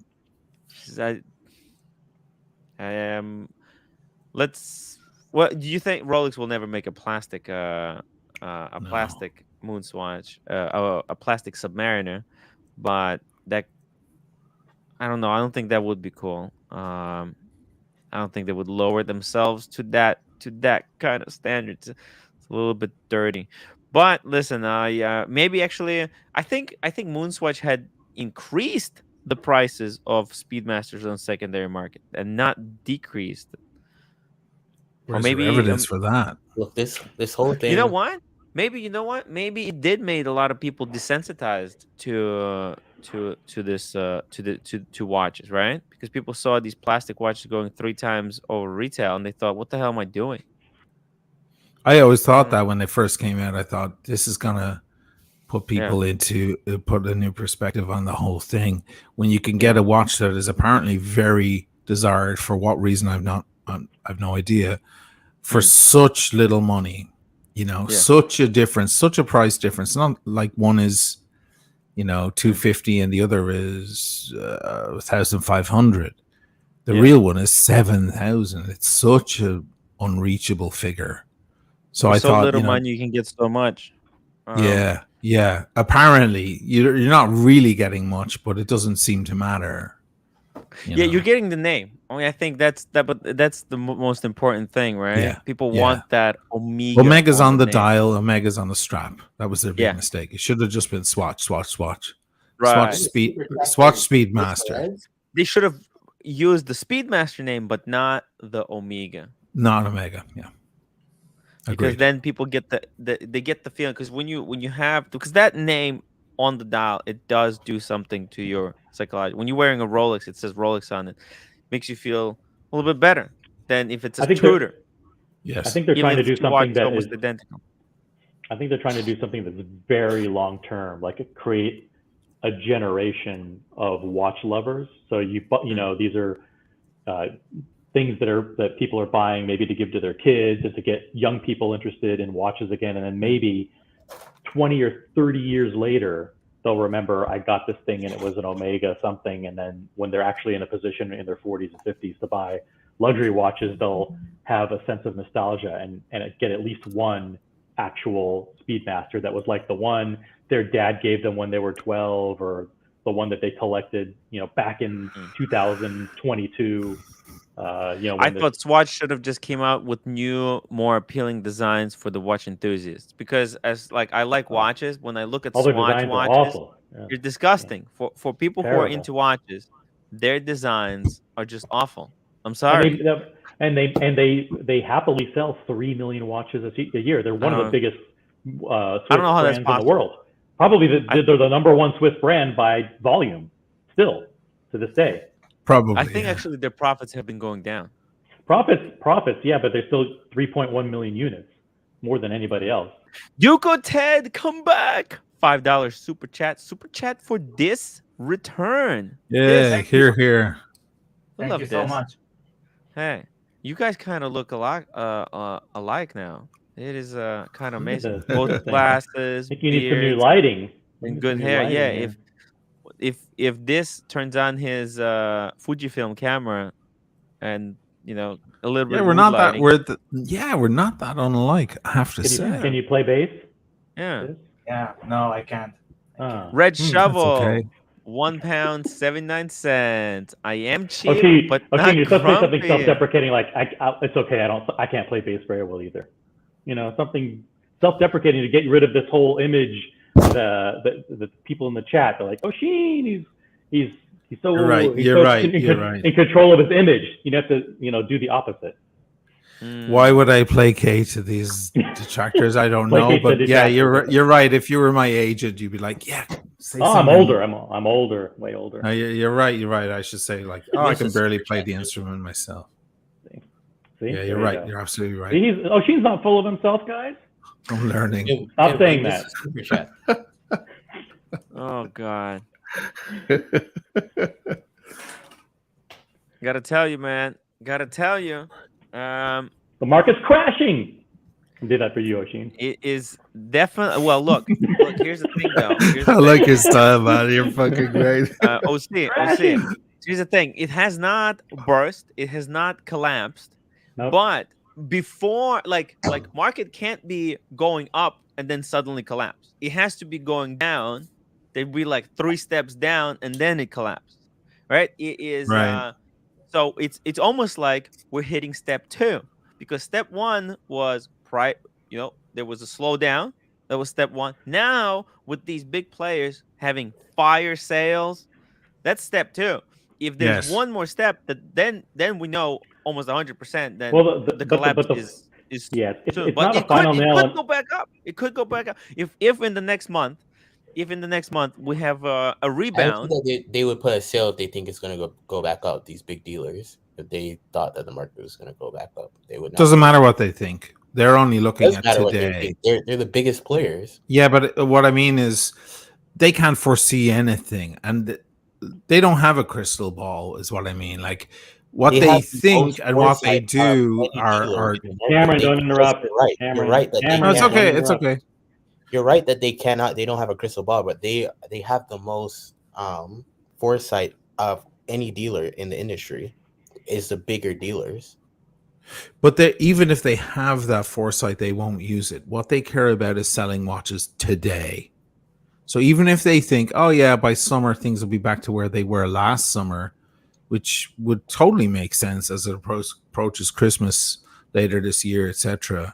It doesn't matter. All they care about is turning over items today. I did a lot of computer sales on the streets of New York City for years, and we were flippers. I became one of the biggest ones. We called each other sharks. We were sharks going around the city, and I met all the biggest guys. I wound up being one of the top 5 guys in the city, and I got to know all the other bigger guys. And one of them became my great friend. He's still my great friend. And I would like get a really good computer, and I would pimp it out to the nines and put all the best stuff on it and sell to the highest type of clients. I'd bring them along to art galleries and studios and so on. And people would pay top dollar because they'd be getting a top level thing. He would churn these things out at $50, $60 profit. Doesn't matter. No charger, no case, no box. He would just shoot this shit out constantly. And it didn't matter if there was any lull. There was always a bit of a lull just before Apple would announce, because we were mostly doing MacBooks and iMacs and stuff. There was always a bit of a lull at certain times a year. Just before the summer or during the summer, people aren't buying computers, for example. He would just feck off to Mexico. He would stop and just piss off to his house in Mexico and surf for 3 months. He wouldn't even do the business. He would leave most of the market open for me. I'd stay in the summer, stay in the city during the summer like an idiot, trying to pick up whatever scrappings. And he would then come back in September and bam, bam, bam, bam. And to him, he'd sell 6 machines in one day at $50 profit, and I'd sell no machine or 1 machine a week. And we had totally different ways of attacking the market. We both made very good money, but there were very different ways. He would just piss on the market, screw the market, turn the market around and screw it up the ass. That's what he would do constantly. It was just bam, bam, bam. And I would look at him sometimes and go, dude, you do realize you're kind of screwing your own people. You're screwing your own market. And he didn't care. It was just megalomania constantly. Now that years later, I'm in the watch game and I'm watching these dudes and all this market, the same shit is computing in my head. I'm seeing the same stuff. Don't write flash sale, you bloody idiots. Don't write that. Don't be desperate to move your stock. Don't do that. If you have some savings, as OC makes a very good point, you've got staff, you've got to pay them. You can't, leave people at home and no pay. You've got to take care of that. But don't do these desperate moves just to bam, bam, bam, make $50 here and $50 there. You're going to screw your own market. Well, people are naturally selfish. That is the law of economics. It's survival. It's survival of the fittest. They want to, I think there's a few players that I think got together and decided that they will not do these sales, right? And those players are now holding the market up. Watchbox, Watchfinder. The big ones have so much working capital, they can weather any downturn for months and months and months. But I think some guys who were not in the room, were not on the same page, they're gonna start the domino effect in a way. Like this think- is like the I first think- domino to fall, and if Yes. I think if they had- it falls down incorrectly, it will drag everyone else I agree, down with Tim. it. I think they had this foresight for a long time, especially like Watchbox, and they stopped buying Daytonas at some point. They did? Watchbox Wow. is Yes, Watchbox very stuff, clever, and I can tell you this: no one is going to benefit more long term from what's happening right now than Watchbox, Watchfinder, The big Chronex, players. the big Yeah. players. They would love, because let's say the top 10 guys have 50% of the market, and the other 50% of the market is 500 backpack dealers. If they flush out half of the backpack dealers, the competition is dramatically reduced, and they can expand the market share. When people go to buy a used or pre-owned watch, they'll have only 5 or 6 or 10 big guys to whom to sell or from whom to buy, and a lot of the backpack guys will have been flushed out and went out of business. Long term, it's great for them.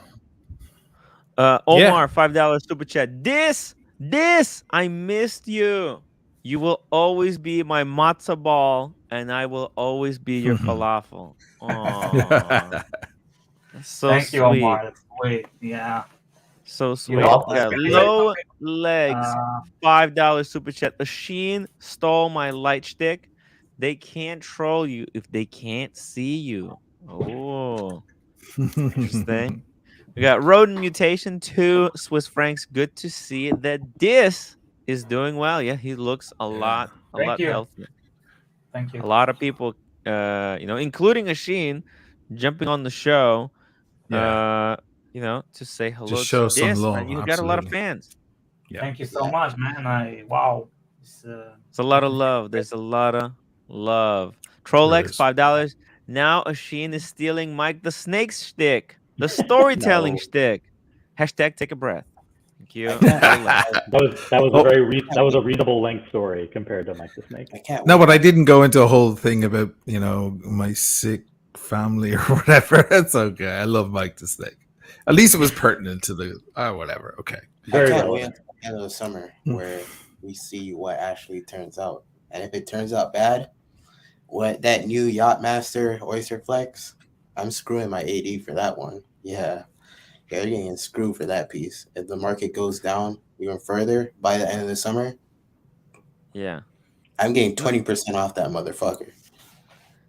Yeah, I don't know how you would be able to get that kind of discount. Jean Cartier, Tim, should I buy a Black Bay Pro from the AD or should I wait?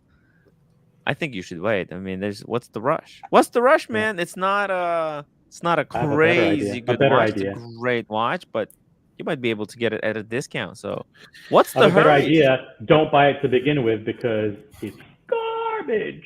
It's terrible. Why is it garbage? I'm doing a video on it right now. Why is it garbage? No, but did you sell yours?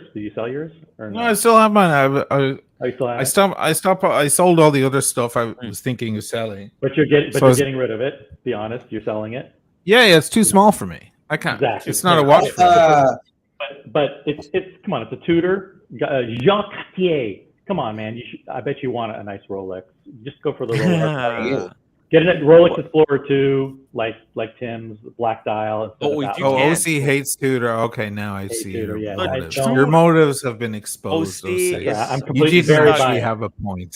OC, did you sell your Black Bay 58? My Black Bay? No, I still have it. Still has it. Still have it. Guys, if you want the Black Bay 58 blue dial, contact OC. It's a great watch. I had one for a while, and you're it's just too small for me. You're a Rolex AP guy now. You don't go back down to Tudor. It's not the quality. I actually love Tudor. I'm keeping the love my Black Bay Pepsi Light or Diet Pepsi or whatever it's called. Mm-hmm. I love that. I love the Heritage, the black one. They suit me more than the Rolex. I love Tudor. I think they're great. I've come around to Tudor. It's just that particular model is too small, and the Black Bay, the blue dial one, was too small. Just too small on me. I have weirdly big wrists. That's all. Shane, you know what I heard? The complaint about the Tudor Black Bay Pro, that it was actually it it's advertised as 39, but it's actually like 41.5. It's actually people Doesn't who look want it. this. Yeah. Have you tried the caliper measure? I have not. I do not have a caliper. Isn't that terrible? Guy with a watch Damn it. channel should have a I caliper. know, what the hell. People man? trying to pick away at my personality here. They should be picking away at real relevant things. I don't have a Yeah. goddamn caliper. How can you not Well, have the caliper? Because see, you got giant hands, giant wrists, and this small watch actually might not be small as it has to be. It looks Heirloom- okay. I posted some pics today on Yeah. Instagram, and some people were like, "Oh, it looks so great," and a lot of people were like, "You know, it looks too small on you." We've done shows, Oshin, where we say raise your hand if you have a watch winder. See, there you go. Zero raise their hand. Machine. See, don't you see a problem with that? Don't you see a problem with that when people are contacting you and saying that it either looks great or looks just right? No one is saying, "Oh, it looks way too small." It should look too small on you. If it's 39, if it's truly 39, people should be telling and saying, "Oh yeah, you're right. It looks too small on you." But no one is saying that. I can put it on right now, and you can tell me if you want. Put it on. Heirloom. Where is it? Brokers, $5 super chat. Behind the scenes, these dealers may not be selling timepieces at all. They have a drop. They have to drop prices to move stock. They need turnover. They want to get rid of out of the stuff that they have here that they purchased probably at these prices. Ooh, the Bronzo. I've been saying that for 4 weeks now. They're not selling any modern new pieces. Dude, They slowed to a trickle. Do you see how big of a price drop this is? It's from 7,000 down to 5. That's a 25% drop in price. That's the retail price. The retail price is 5,000 on that. Yeah, that is nuts. It's a huge drop. Wow. Tudor soft. We called that 4 or 5 months ago. We said Tudor was going to tank.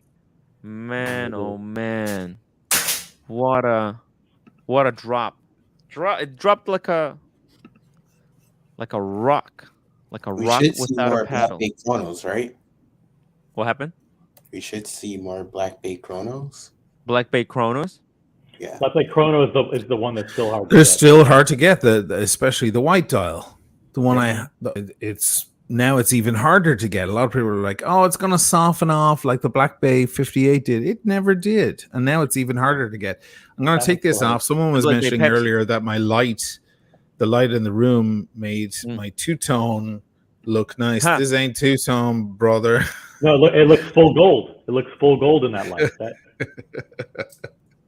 Yeah, I know. Nice. Okay, so I'm gonna put on.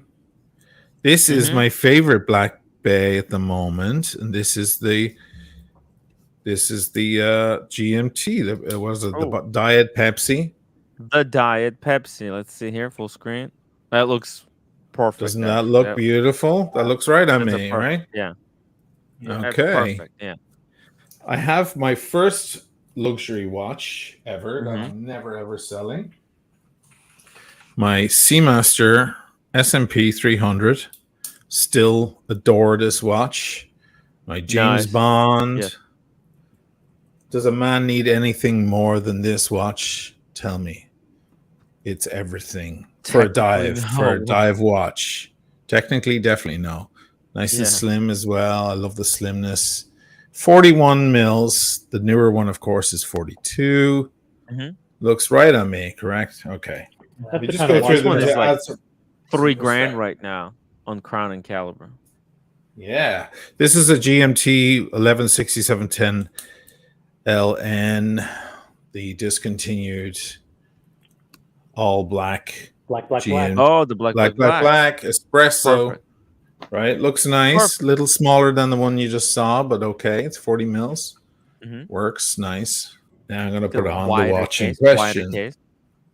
These are all kind of similar, Oshin. I'll be honest. Like they're divey watches. They're all divey watches. I'm a sucker for dive watches. You know. Yeah, let me do this thing. Is it's the Taste del Jour right now. I even got OC in the reflection. Look. Oh no, he's gone. Go. He was there for a second. You love Explorer 2, yeah. Explorer 2. That's right here. My 42 mils. Very similar. They're all divey Favorite one. watches. Okay, we know that. Okay, let me If finally you get would to have the had point. the black dial at that, that would have been just a little too That's much. my But, favorite. There we go. At least it's white. And here she Beautiful. goes. On the funny strap with the amazing deployment, by the way. I love this configuration. This watch is a little bigger in diameter. I would keep it. Here Let's she see. goes. Here she goes. The moment of truth. Okay. On the strap. On the rubber, the hybrid rubber and fabric strap. It which looks You need is- to fine. bring it closer Looks to the fine. camera if you Look, can. right. It's so Sure. far away. Sure. I just wanted to give you some perspective so you can see it on my arm. Looks fine. Yeah, I think totally fine. I think it's because it's not on the metal bracelet. It kind of makes it look smaller than other watches, but it's not as small as it should have been. It's not as small as people demanded this watch to be. Yeah, it does look smaller than the other watches you had. For some It's reason. smaller. It is. It's smaller, guys. I mean, What is it because of the strap? That's the only That's what watch she you got on said. the strap. it's. I don't know. The strap adds a lot to it. I actually like the strap. I like what they're doing with these straps. And the new one with the bracelet on the new one has that new clasp with the kind of Easy Link or whatever their new version of that is. So there are lots of reasons to get different ones. I actually quite like this configuration. It's really, really nice. T-Link or whatever they call it, right? T-Link, yeah. Bravo, that's it. The what? It's I think it's called a T-Link. It's like 9 millimeters of adjustment. Oh, new one. yes. Yes. Their version of the Glide Lock. Their version. It's Guys, amazing. hit the like button right now. Oh, yeah. We should be at least 150 likes with nearly 400 people watching. So just take 2 seconds, hit that thumbs up, the like button. I would Guess I'll put on really the Explorer. appreciate it, guys. If you can upvote, Upvote. could really help out. Women. It could For really, this and really help out. Oshin. This Yeah. is back. What a T-class. That's what it is. yeah. I'm so happy to see this back. This, we love you, man. Yeah, man. I love you too. I won't forget how you cared for me when I was, I had my stuff happening. Yeah, man. We were With worried Archie. about you. Yeah, and We called your family. We tried. We tried to help. You did. No, You did. Yeah. no, I think it was combination of the YouTube and going through some tough time there. The combination was not good for health, but I'm so glad you took some time off from YouTube, from everything completely. Did you have any watches left? Yeah, of course. I have all my watches. I mean, I Okay, didn't except the sub, find- right? What? Except the Submariner, right? Yeah, I did. I sold it. Yeah, okay, that's good. That's good that you still have your watches. That's really good to hear. Jim Jones says, "Look this, Jimmy, we missed you. This really Thank you. did. I missed you too. Yeah. Yeah, so cool." Rene says, "Can't upvote because Cam is on the panel." Okay, hold on. Look, I'll Can we remove replace? Cam. Let's Wait, replace. wait. Let's replace Cam with Diego. Diego, No, look, keep on. I dropped Cam for 2 minutes. You can upvote, and then I'll bring him back. Baldy the Great. JLC released the green version of the Polaris date. Stunning. Man, nothing can save that watch. Even a hyped color cannot save that watch. Yeah, can't be saved. It needs Polaris to be redesigned. is horrible. Horrible. I don't know what it is about it, but Ross, Rachel Brady, $2. This, my prayers are with you. Love Thank this. you. Thank you so much.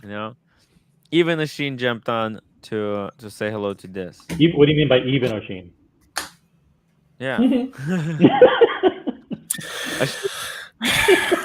I can't even play bass for crying out loud. I've seen your videos. You play bass and keyboards at the same time. You know what It's you're all doing. an illusion. It's fake news. Fucking lest I not seem insanely humble here on the with the pack with their fangs out. My That's God, right. They're waiting for any slip up. they're waiting I for knew it. anything. Yeah, it's like dang Any it. slip They're up. like, yeah. God, how he's so full of himself. So full. So So of full of himself. himself. He was very good today. Got to admit. I'm just gonna piss everyone off a little bit extra, just seeing this. Now that's my shtick. Hey, look, we're gonna put on an AP. When I opened for you two, you know, we can't just sit here and have a good old big old circle jerk. You know, we gotta have some. Mix it up. Yeah, it's gotta have some hate and resentment. It's part of the watch game. The chat. The people in the chat love it. They can't watch all the way through. Going. That's the long show. It's a long show, guys. The long show. You got to keep them interested. That's right. Right. I'm gonna put on the AP just to be a total wanker. Sure. Just to complete the wanker image. Yeah. Hey. That's nice. That's a stunner, man. I met up with the viewer, great fan of the show, and he was wearing the AP Ghost. The AP Ghost. Oh, the Ghost. Yeah. Wow. Yeah. What a stunning piece. It was in titanium. It was the same AP look, but light as a feather. And a ticket to the new boutique that's opening up in AP. I can't wait to be able to get in and see. Pay attention, Oshin. This is for you. Place all about. Holy Panda, YouTube would be better if Oshin replaced Bono. I was just watching YouTube earlier tonight, Mike. The clip from Live Aid. The moment they went from no one to the biggest band in the world, and it's incredible. It's just life-changing. So amazing. God bless them. Let me not change subject. Sorry about that. Tim, there's a cartel out to destroy you? What? Look, I think there's other people who are out to destroy me, you know? It's a whole bunch of people. How did you make so many enemies in the past while, Tim? What the hell, I have no idea. They're so likable. You know what? Look, let me explain this to you, Oshin. This community is filled with soy boys that have contentions and were raised complaining about everything in life and had everything handed to them. They don't know how to deal with shit on their own. So, you know what? I have never seen so many people who have so good in life complain about people who have so little. I mean, it's just kind of it's very, very disappointing that they strike at 10 because that's all they've known all their life. It's just complaining, bullshitting, and bitching, and getting away with it. So, and then some people turn that into money, like Archie. It's because, like, the complaining and the hatred now is translated into revenue. Like, I hate hearing grown fucking men whine. Oh, Tim this, Tim that. Boot Cameron. Bunch of fucking pussies. It is funny, like it is like 16-year-old girls. I swear to God. These people are our customers, Cameron. They're customers. They're like your age, OC. Mm-hmm. Old, very old. You know, that's Cam, that's not what I was talking about, but okay. You know, look, I mean, the watch market is in big problem. It's got a big problem. There's nothing. It did not crash. It did not collapse. Yet. No, not yet. On a decline, subtle decline. Well, it's just the second step of decline. It's a bit of a dip, but you're right, Tim. Like, yeah, but you're right, Tim. Another step farther, and then now we've got the cracks beginning to show. I think the big issue, Oshin, is that a lot of these amateur guys that are entrepreneurs, they're really, it's just themselves, you know, and not even a huge team. Their personal wealth is very much tied up with their business. So the business is down. The stock that they have is worth 30% less. And then if you look on the personal side, their personal portfolio, which they have invested in crypto or invested in the market or whatever, is down 30% as well. Psychologically, they're in a very tough position to raise cash. Yeah, you're supposed to have a few different hustles going at the same time. I learned that years ago Speedy too. And these Yeah. hustles are all down. Hernandez, $20 boot camp just for humor. I do love you, Cam. Cam will see you in like 10 minutes. There we go. Thank you, Cam. We love. That's not the real Ed Sheeran, by the way, I assume, right? I know he's a watch Absolutely. fan. It's the real Ed Sheeran. The real No, Ed that Sheeran. it is real Ed Sheeran. $2. Love your channel, Asheen. Huge fan. We're gonna drop the link for Ed Sheeran. Would you do a collaboration with Ed Sheeran? Certainly. I think, I gained a lot of respect for that guy. I mean, he's a good musician, a great songwriter, and so on. And I liked him in that movie where the Beatles disappear from history. What was that movie? Yes. Yesterday. And he kind of played a caricature of himself saying, I thought I was the best songwriter in the room. Yeah, self-deprecating, exactly like you're saying, OC. It's the best way to be. And but then he did that interview about his watch collection. I was like, dang, this guy's a really amazing guy. He has no cell phone. He doesn't want to have that like vibrating phone in his pocket, like people trying to contact him all the time. He's really into watches. Really? I'm like, this is kind of a cool. You know what? He's a drinker. He likes a few drinks. So I'll always get along with a drinker. That's why Roman Sharf, I have an affection for him. I hung out with him a bit in London back in September, but Roman needs to be the center of the room, and he holds it well. Like, he has the bigger story than everyone. If you say, oh, I have blah blah blah watch, he'll be like, I've got 300 of them and I sold one to a Russian pirate. He's got a bigger story than everyone, but he loves kind of the sound of his own voice, and that's fine. But I have an affection for the guy because the guy boozes it up.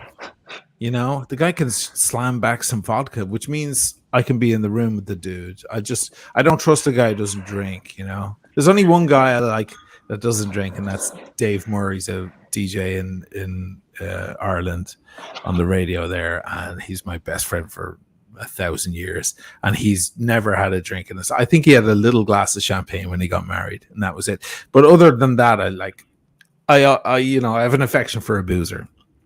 That's the one thing. I'm not a drinker, and I could care less about the drink. You couldn't care less. What? Couldn't care less.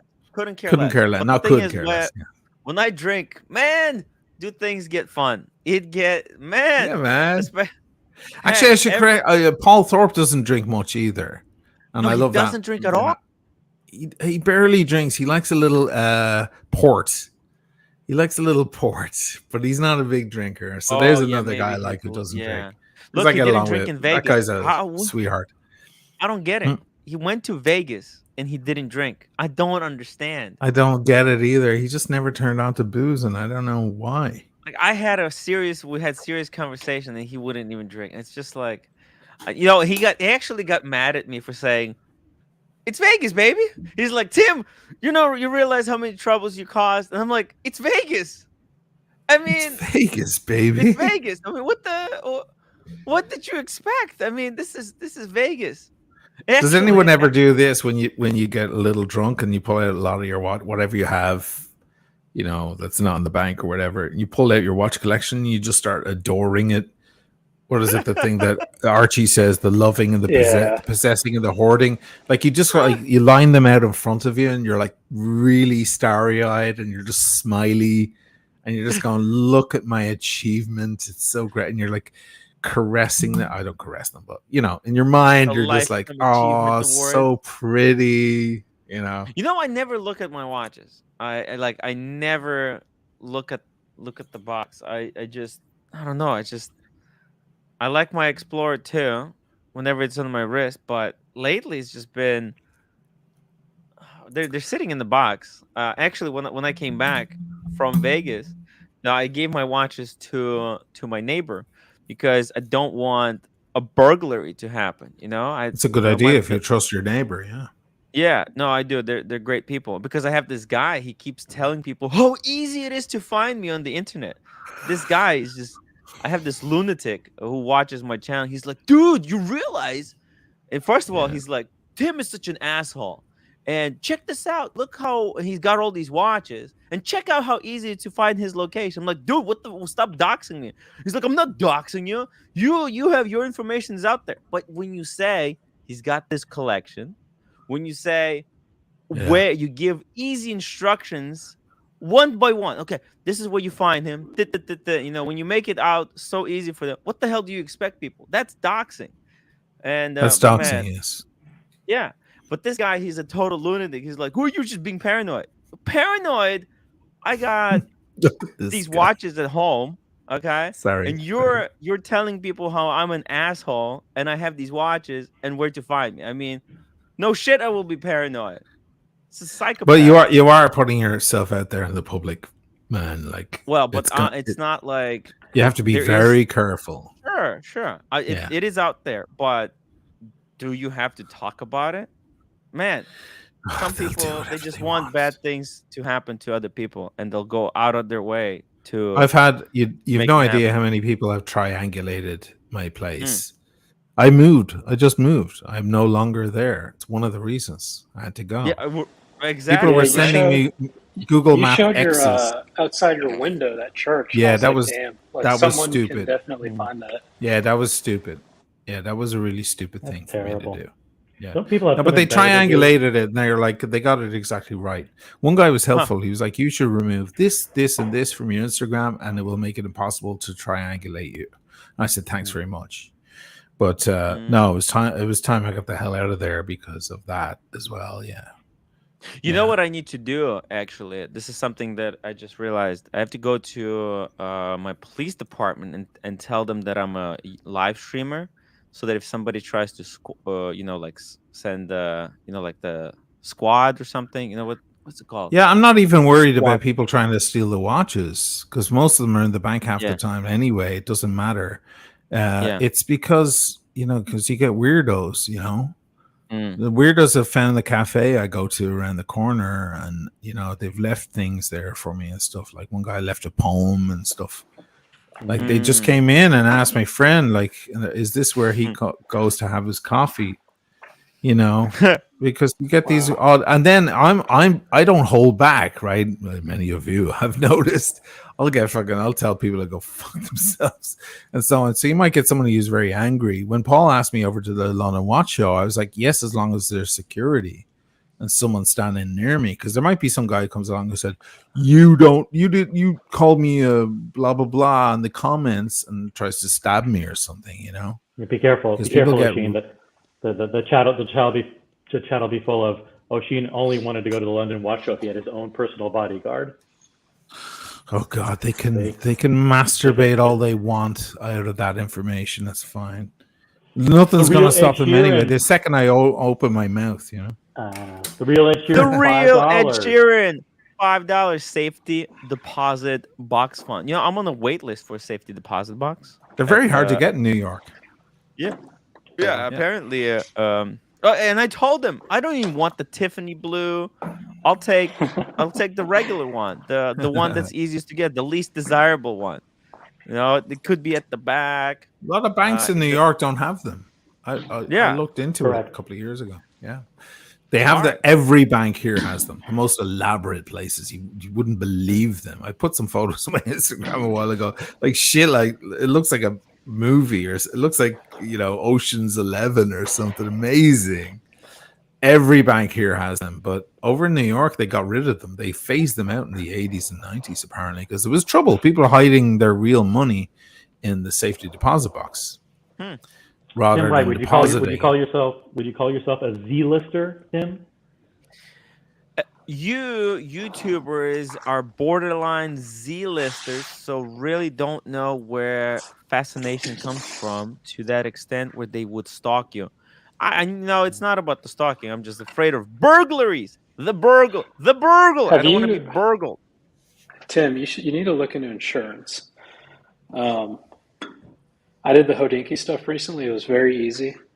Mm-hmm. You actually talk to a person on the phone that's actually into watches, and they gave me a lot of good tips. Like they said, take a photo of each watch with your driver's license. Yeah, behind but it. you know, it's not gonna cover you if you get a guy breaking in with a gun into your apartment, right? That's not gonna. That, Yes. Well, yeah. If they steal your watch, yes. well, I mean, could be other issues. I'm afraid of other issues. So, Oh, I know. I know. uh, You're talking about the docs, and I'm just talking about your watches. You're right. talking about a safety security box. So I'm saying a good step first would be insurance. Diego, have you insured all your watches now? Yeah, I haven't insured any of the heirlooms or the G-Shocks. You need to But insure the G-Shocks, man. You saw we he got know the, the heirlooms. we know the watch you insured. yeah, the Hmm. Patek Well, Philippe I went ahead. 5164, the Big Daddy. Amazing. The grand. I'll never daddy get of my them watches all. insured. I'm prudent. I leave them in the safety deposit box. I have two of them in the city, so I'll switch and chop and change. And my problem with insurance companies is how they make their money. They make their money figuring out ways to not cover you. The minute you get robbed, Yeah. now they kick into form, and their whole job. Haven't you ever seen Memento, that Chris Nolan movie? Yep. Mm. You know, yeah. So it's like that's what they do. That's how they make their money, figuring out how to say no, we can't. And I have a friend in Vicenza, the town I used to live in, where I started the channel. He has a big watch store there. I bought a lot of watches off him, and he had this woman came in with two guys, or like a bunch of people, and she walked over. He wasn't there. His son was there, who's a little less savvy. And she kept him occupied at the cash register looking at cheaper watches while the other guys took all the watches from the displays, all the Rolex and so on, from the display there, and walked out. And when the insurance company saw the footage, they said that you weren't robbed in the way that you're covered to be robbed. Like, they need to smash and grab. They need to hold you at good point. There needs to be a proper robbery. These guys went in and casually looked at pieces, put them on their wrist, and walked out. So it doesn't. So they weren't covered, and they lost $90,000 that day. So people said women steal your watches. You're right, man. And there's no insurance against that. Sam, the theory is that insecure men have become fascinated with you, and they don't get the hint. And as soon as you start ghosting them, they get obsessed and start stalking you. Is that what's happening? There's some huge fascination, insecure man following. Yeah, there's some. Hey, Cameron. Wait, why was Cameron in the back? What? Hey. What's good? Yeah, man. Listen, there's a few situations there, but you know what? The good news is, Sheen, I spoke with my what's it called? I spoke with my AD, spoke with the manager. Oh yeah. They were very nice. Yeah, they were very, very open-minded. They, manager heard me out. Said he understands. I explained to him the nature of what I was doing. I didn't realize how that the show was a little bit bigger than I expected, but yeah, it's all it looks like I will be able to fix that situation. So just can you really get confirmation, or are you left kind of waiting? Or? Yeah. Well, I'm gonna go back. I got the emails. They were sent. He just said, hey, it just when you get the emails that they were sent, come back and we'll talk again. And actually, I'll have a friend of mine come with me as well next time. But just from the conversation, he sounded like, oh yeah, this is not going to be a problem. The first way you can test it is, wait a month or something and then inquire about a piece. Say that you want to buy a certain piece and see if they say, sure, okay, we'll keep it in consideration. Yes, whatever. Actually, I'm on the wait list for two kind of new pieces that are coming out from 2022. Unfortunately, my sales associate is a bit on the vacation. I have a second sales associate, and I'll see if they call me with the news in the next couple of months, a month or two. So yeah, the stuff that I really, really, really, really wanted that this thing kind of hurt me with is I don't actually not in a hurry to get it because the stock market imploded. My portfolio is worthless. So there we go. Hopefully, if I recover a bit of money from there, that would be good. But yeah, it's kind of tough there. It is what it is, though. I don't know. I kind of feel full. I have a great collection. I'm even thinking of like other non-Rolex. I'm wearing the Speedy. I'm thinking like what else is out there that's good, that's not Rolex, not not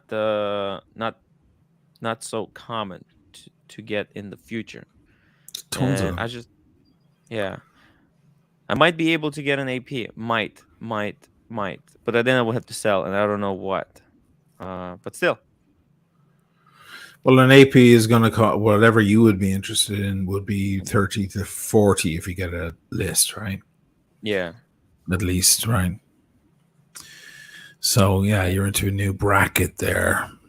It's going to be tough. By the way, speaking of the market apparent crash, this thing was at 100 in January, and now it's at, I think you can get it for 75 now. Hey, I think I lost 25 grand on it. I was just looking at. I bought it for 45, so it's okay. But David SW, I think we've seen one yesterday. And now is your blue dial or black dial? Black. I know the blue goes for about $10,000 more. Okay, because black. I think there's one here on David SW. Let's see here. It's probably third page, or maybe it's gone already. Interesting. Let's see. I think. Oh no, that's 5712 G Nautilus for 78. Chronometer blue, and there's one for 67. Here's me. Now hold on. Wow. Is it 2? Yeah, that's it. Is it on war? Click on it. Is it new, or is it like 2019 or something? Excellent condition. Wow, look at that. Okay. They don't say what year it is. It could be 2019, 2020. Yeah, but it's box still, and papers, right? Is it box and papers? Excellent. Yes, box, booklet included, warranty card. Yes, so it's everything, full set. There you go. Look at that. Do you guys want to talk about the rumors about Rolex finally getting into the pre-owned watch business not by selling watches themselves, but by setting up an official kind of certification program that they would roll out through Bucherer or Watches of Switzerland, where instead of the dealers themselves selling pre-owned watches and certifying them, that there would be a formal Rolex process that those watches would go through. Maybe they would have to be, they'd have a full service, whatever done to them, and then you'd get maybe a Rolex warranty for 2 years instead of the 80 warranty. Do you think that's something that is a game changer? Do you think it's not likely to move the market at all? Do you think it's something exciting or that will change anything in any way? Or is this kind of like, you know what, dealers already do this? It's not, I mean, are people really going to pay extra, or is it going to drive that much demand to Bucherer and Watches of Switzerland just because they're able to get a Rolex card or a Rolex box with their pre-owned watch? Well, I think it's well. You know, I bought this thing. Sorry to interrupt there, Tim. I bought this with no box, no papers. Right. From a trusted guy here. The first thing I did, I got an amazing price on it. The first thing I did was go to the lost and stolen register just to make sure, although he was sure that it came from a good place. Right. So it wasn't lost or stolen. So then the next thing is I dropped it into Rolex here in the Piazza, and I said, "Can you do an overhaul? Add the extra link that was missing. It fitted me fine, but it was missing one link, and I just wanted it complete." And they did. They changed the crown and the tube behind the crown, and they did a polishing and all of that. I made a video on it that'll be releasing soon. But it's what the most important thing is that I got it back with a 2-year Rolex warranty, and that proves that it's not stolen. It's not. There's nothing weird about it, and it's the real deal, and everything's real and original. Yep. It's almost better than real original papers. Original papers has a certain je ne sais quoi about it, of course, because they're the old papers. It's like getting the old receipt, right, from the 70s or something, right? This is like 1993 or something. But, you know, in some ways it's better. It's got a warranty. It's got 2 years, and it proves that the watch hasn't gone across weird hands or anything along the way. Yes. So I still don't have the original box for it, but I have this thing. So yeah, I mean, if Rolex are willing to add their, you know, give their seal of approval to an old used watch, I think that carries a lot of weight, don't you? I heard there was rumors that Rolex is going to start even like selling boxes again for the old pieces. No way, really? No. No, I think the rumor is that with this new Rolex certification that you would get a Rolex card and maybe a new Rolex box or a Rolex branded box with it instead of the some type of a new box. Yeah, that could be cool. If you now, yes, if that could actually give a lot of value to going to a Rolex used market rather than gray market. Got super chat from Big Meech, $2. This the YouTube celebrity. that's right. We love this. Young Kim was keeping the name alive. Thank you, Young Kim. I think this would be a game changer. You know, if there is a more official way to get used Rolex watch, and I think Rolex would be very, very clever with who they give this official certification rights to. They'll go to people within their network, like you said, Bucherer, Watches of Switzerland, and few other big players, big names in the game. They would not be giving it to Right. backpack guys. Yeah. By the way, one of your viewers was saying people. Oh, sorry. Speaking over one another. Am I muted? No. Oh, sorry. Sorry, go ahead. Oh yeah. People. Anthony Napolitano. People want me to be special for them. They don't realize they can't afford the prices of entry, so they get really, really mad.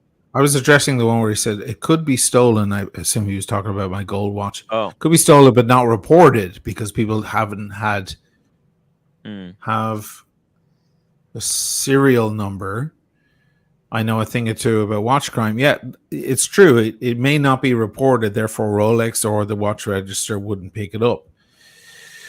However, that's kind of the same, right, as not stolen. That's the way I look at it. Stolen only really matters to you. You didn't steal it, so your conscience is clear, right? You didn't steal it. You bought it in good faith. So there's that out of the way. And if it was never reported, which I'm sure many stolen watches are never reported, especially a gold Rolex, who, you know, some guy with amazing money and doesn't give a shit or whatever, who knows? It's as good as not stolen because it only matters if it's stolen if it's been reported as stolen, other than the moral quandary, which you shouldn't have if you bought it in good faith. Yeah. Interesting point, though. Thanks for making it. Yeah, I think, look, in some near future, these brands gonna find a way to basically make it more and more difficult to sell and buy stolen watches. Hey, Diego, welcome back. And that's really what they want. That's what Rolex wants, right? They want to create a further distance between their authorized dealers and the secondary market. They want to say, listen, always trust our authorized dealers, whether it's new or pre-owned. And this is another way that they can create that differentiated customer experience. And also, think about this way, right? If Rolex can control the gray market, because look, what's happening right now, this is a really bad image for Rolex. Okay, a lot of people have been buying Rolexes for a very long time because they were because it was a great investment. Now, with the market collapsing and the market is like falling down, dropping, this has nothing to do with Rolex. Like, Rolex has been very, very clever at controlling the secondary prices for their watches up until the past couple of years, where there has been an explosion in social media where people took it so much out of Rolex's control that they completely overwhelmed them with the demand and how these watches were sold on the gray market. And I think with the Rolex now is going to try and take steps to wrestle the control of the secondary market back to themselves, so that because these guys, in a way, they're kind of smearing the name of Rolex by just they're treating them as asset class, as commodities. Commodity, Rolex, as a Bitcoin, flipping that could be flipped, traded out of behind kind of Rolex's back, and it tarnishes their image, I think, at the end of the day. Yeah. Rolex has always wanted their image to be like, this is the special timepiece that you get when you turn 40 or 50, or your wife buys you for your 20th anniversary. You're celebrating a special milestone. You become CEO or what. Successful people own Rolex. Is not kids. Not backpack Louis flippers. Vuitton backpacks. Exactly. Louis Vuitton backpack flippers who buy them by the dozen and then flip them like it's candy or something. It's bad brand image. It's bad publicity. Okay, they don't want Rolexes to be sold, in the back alley by shady flippers. Paul Salisius, $5 super chat. Tim, I would definitely do what Ashin did instead of paying extra to this ridiculous program. What did I do? I don't know. I think he's talking about servicing. The servicing. Yes. Yeah. When I sold my service watch the same month I got it back, no one cared. About the service? Well, I had it a kind of a little bit higher than what the watch should be going for. Like they were selling for 72 and I had it at 75. And they wanted... What watch was it? It was a Explorer 2, Explorer 1. And I would tell them I just paid like $900 to get the service. It has a 2-year Rolex warranty. And they're just as a seller, never pays to polish or service a watch. Yeah. Wow. But, when I was selling it, everybody was a dealer, right? Everybody was trying to buy to make a buck. So that had a lot to do with it too, I think. When was that? It was like right after I got I think it was last June or so. Yeah. But I finally found a buyer that appreciated that, and he was stoked. So it worked out, but it took a long time. Everyone I spoke to, like Spencer, Paul Thorpe, everyone online, and the local guys were like, "Get it serviced; it'll validate the whole thing." Especially with a gold watch, because a gold watch will get snatched off a guy's wrist before a steel watch will. Just because to the average dunce, they don't know the difference, and they see gold and they grab it, right? It's jewelry, right? Like steel and diamonds. So with a gold watch with no papers and no box, that question mark gets larger. Like, where did it come from? Is it okay? And everyone I spoke to was like, the fact that you got that serviced and it has that card and it's beautiful, it looks brand new as well, that helps too. It adds gravitas to the whole thing. Not an incredible amount. Without box of papers, they're going for 30,000, 31. With the service, they're going for 34, 35. It isn't a huge difference, but it's definitely a difference. Are you familiar with Saad, who goes on Archie's show at all? The guy from Pakistan? General Saad. No. The day-date collector. He has a day date, no box, no papers, nothing, and he wanted to get it serviced, but he was terrified of sending it in to a service center and them saying, "Oh, this watch is hot," right, and not getting the watch back. You'll never see it again. Yeah, you lose the money. So it's a risk you take. Luckily for me, risk. Yeah, it's just risk. But luckily for me, I was in a situation where I got it from my guy here. He was interested in some of my watches and trade and so on. I got it and I hadn't paid for it. It's been paid for now. And I gave him half and then I gave him the second half, whatever. But I was playing my cards kind of close to my chest because had it gone in they said this is how it works. You drop it into Rolex, right? You get a call within a week, 1 week later exactly. They call you to say what the quote is, what it's going to take, how much. And you can do add-ons if you want. I did an add-on of one extra link. But you could say, no, I want a brand new dial and a brand new bezel and so on if you want, like, you know, the insert and so on if you want. I didn't want it because mine's in excellent condition. It's the original thing. It has all that beautiful deep blue and everything. That's why you bought it to begin with, right? It was, right. So, but they get back to you. If there's something up with that watch, if it was stolen or has some sort of nefarious history, you won't get that call. So the moment I got that call, and then they say, now it's going to be 2 months. And like, sure enough, it was exactly 2 months, almost to the day when I got it back.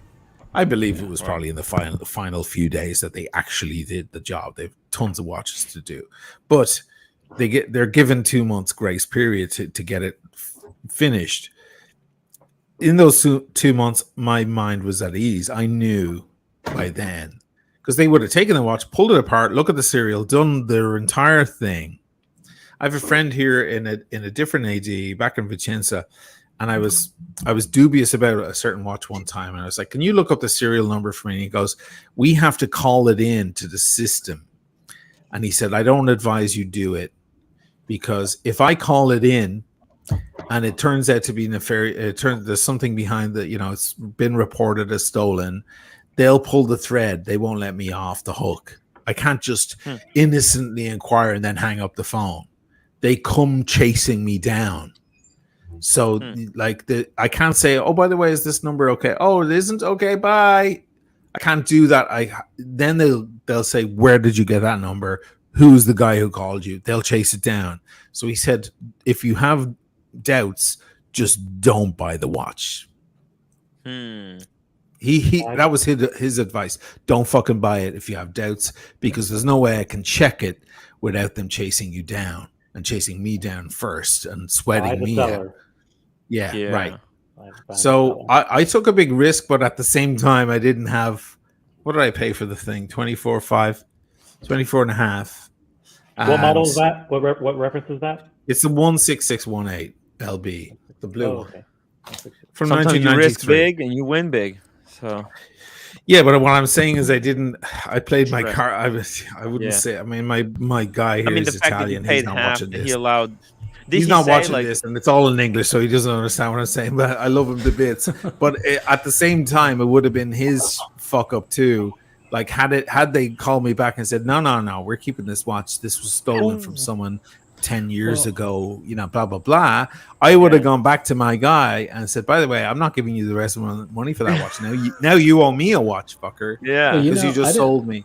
I didn't realize it till after the fact, but I bought a GMT Master 2 on Reddit with no box, no papers, just off a random stranger. And a couple years later, sent it in for service. And it didn't click until I got the watch back. Had this guy stolen the watch, I potentially could have been out of that money. You just innocently sent it. My naivety, I guess. I don't know. Yeah. Damn. That's nice. Yeah, how do dealers buy no box, no papers from people? Trust.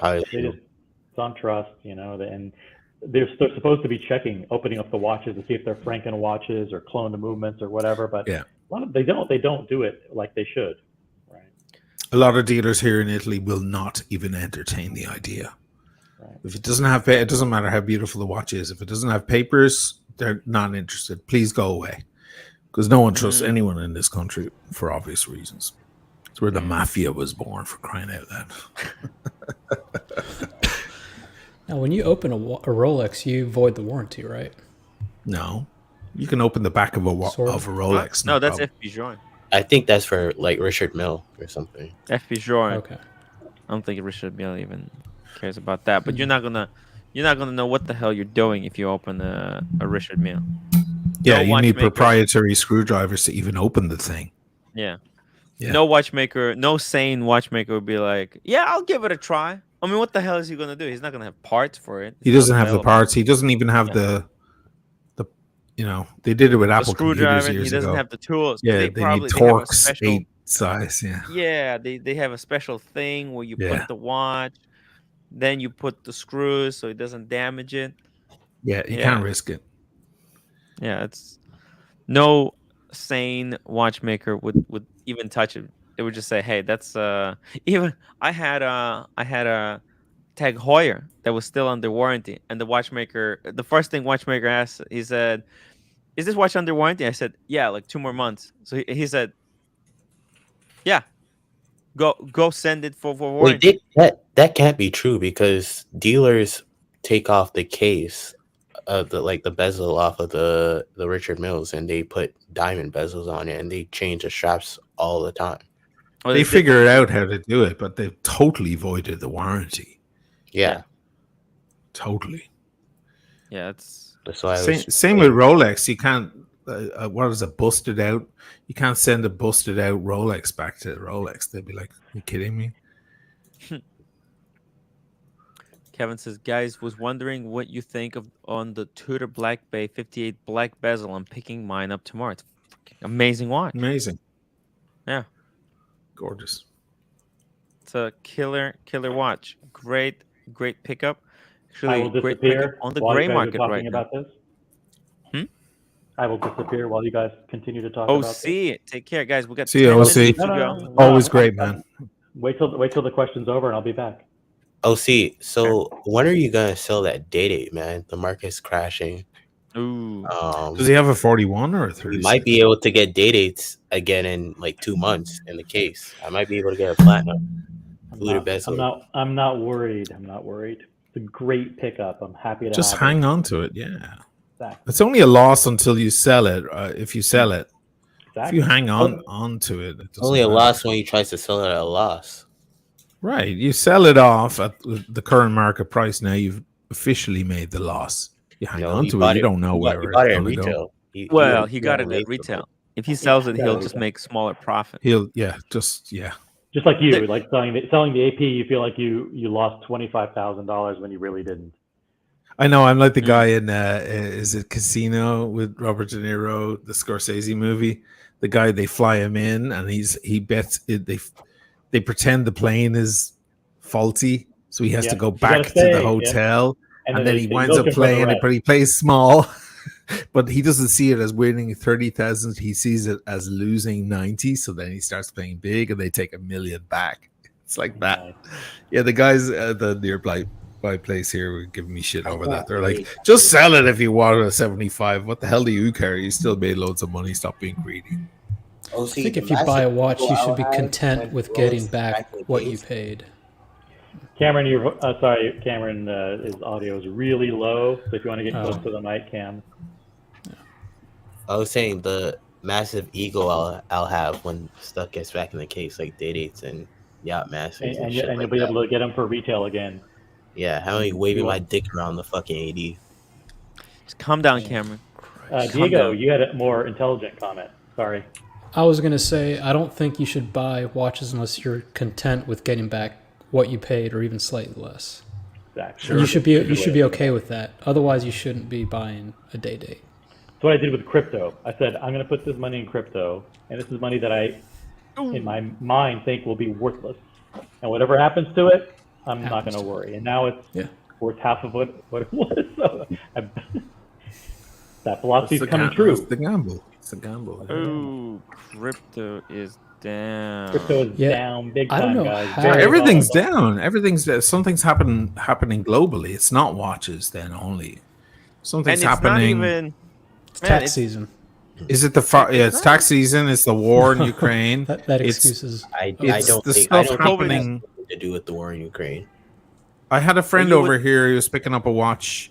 Big player, big shot guy. We're friends with the head of AP and everything. Like really high level dude. And I had a fucking crazy evening with him.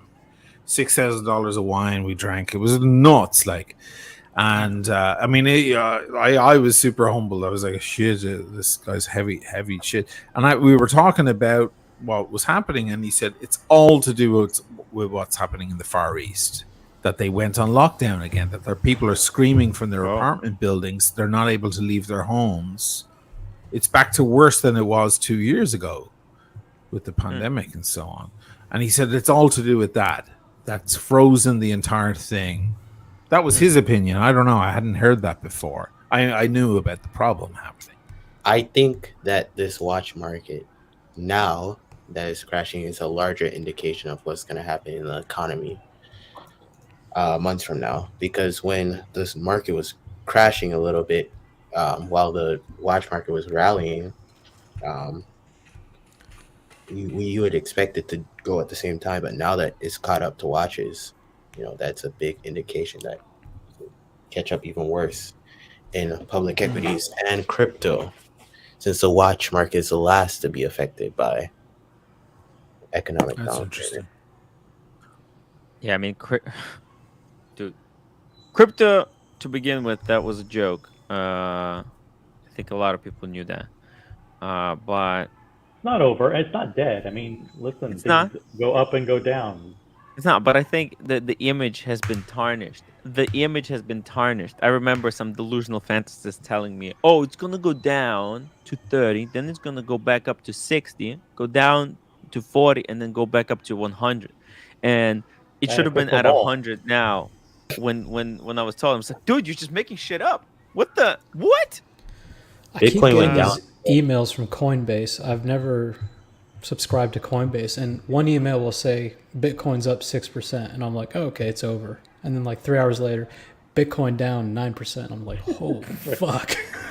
Damn. You think people are selling their we're talking cryptocurrency? like 2 hour swings. It's just Yeah. incredible. OC, do you think people are selling their cryptocurrencies to cover their margin calls at the moment? Possibly. I don't There's a know margin what. Yeah, I don't know what if they're leveraged, if they have margin calls or whatever. But if people are doing that with, if they're not savvy and they're underwater and they're over leveraging, like back in the 80s, they were buying 100 shares of something with only 10% of the money, and then it goes down. Those people are screwed. Hey, So- I have another theory. Another theory. If I was getting You screwed, know, I'd sell my crypto to cover my Over the past couple of months, more and more watch dealers became more intricately intertwined with the crypto. They started accepting crypto, Yeah, that's right. Yeah. right? And it's like when watches became At a really synonymous. bad rate, apparently. Yeah, Well, what I happened? think most of them are shitty rate. Go ahead, Oshin. Sorry. No, apparently, like most of these watch dealers who were taking crypto, it wasn't a good rate. It wasn't a good deal. It was really good for them. Surprise, surprise. Yeah. Oh, of course. Most of them actually didn't take crypto itself, but they had a service called BitPay, which converted the crypto into their account, and then they had the option to convert it to cash or to keep a portion of it in crypto. And the buyer of the watch was assessed a 1% transaction fee on that. So they had the ability to convert it all into cash and not keep it in crypto, but they probably kept a chunk of it in crypto as an investment, and that part obviously suffered. Because I would have done the exact same thing. If someone who started paying, let's say I was getting my salary, I'd say, hey, you know what? I'll take my salary 90% in cash and 10% in crypto, because it's almost like a 401k at that point. You're like diverting a reasonable chunk into a high risk investment and say, listen, if that pays off, it'll be really great. Well, if it does, good point. These are the risks we take. Tim, I just sent you a couple of photos of that night with this heavy player, dude. $6,000 in wine we drank in one sitting. And you'll see his watch next to mine. How hammered were you? By the end of the evening, dude, I got lost. No, the Amman Hotel. You know what the Amman Hotel is, where George Clooney married that woman here? I had never been in the Amman before. It was like eyes wide shut, Stanley Kubrick. It was crazy. We drank 21-year-old scotch and smoked cohibas in the middle of the night in the garden there. And I left and I was like, where am I? I got lost in Venice in my own The Magnum. This is the Magnum, right? That is that's a Chateau Margaux, 1998. That is one of the 5 great wines of the world, and that is a magnum bottle. That is not a regular bottle. That's double bottle. That's my watch on the left and his watch on the right. He has a green dial. Ooh. No, he has the black. It was a black dial rose gold. Yeah. 202?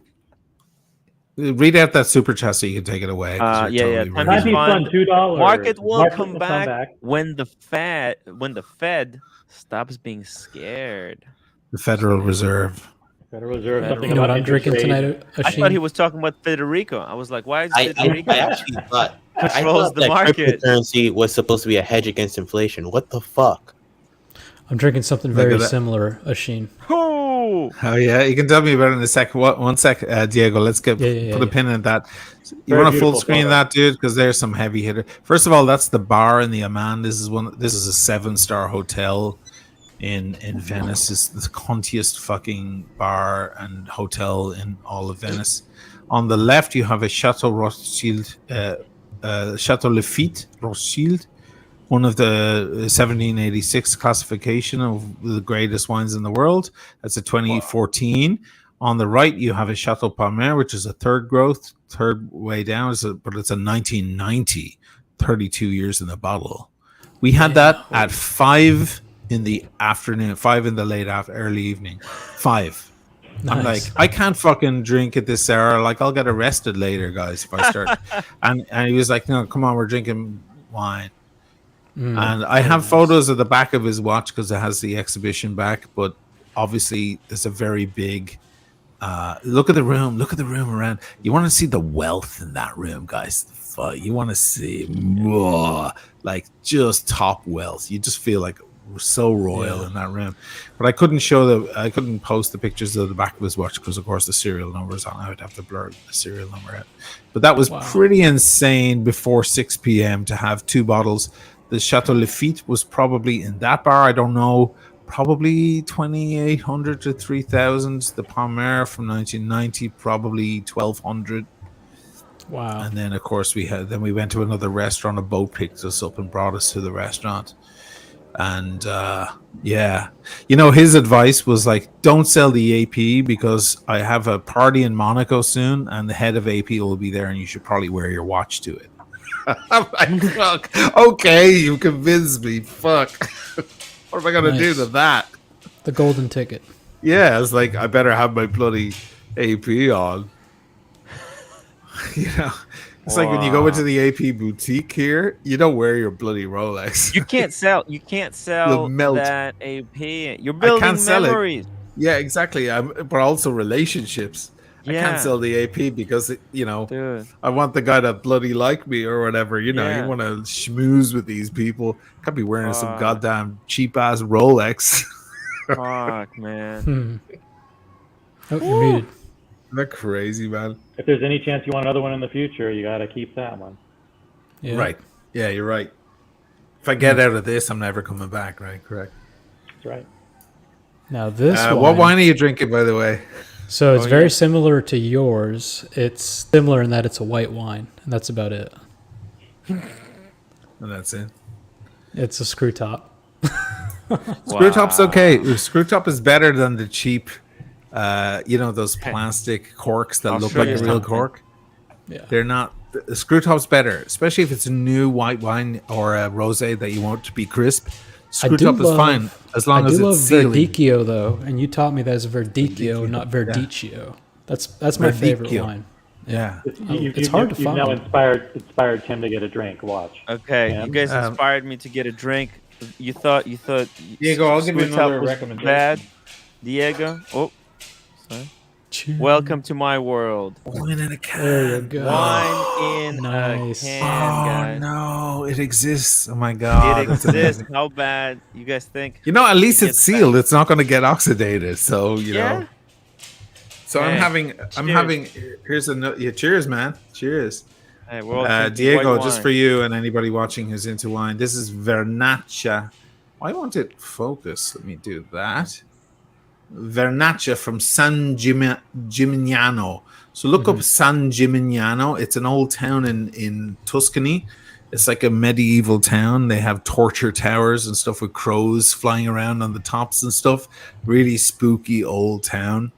and they make a white wine there called Vernaccia. It's actually really, really beautiful. Check it out. If you like Verdicchio, you'll probably like Verdaccia.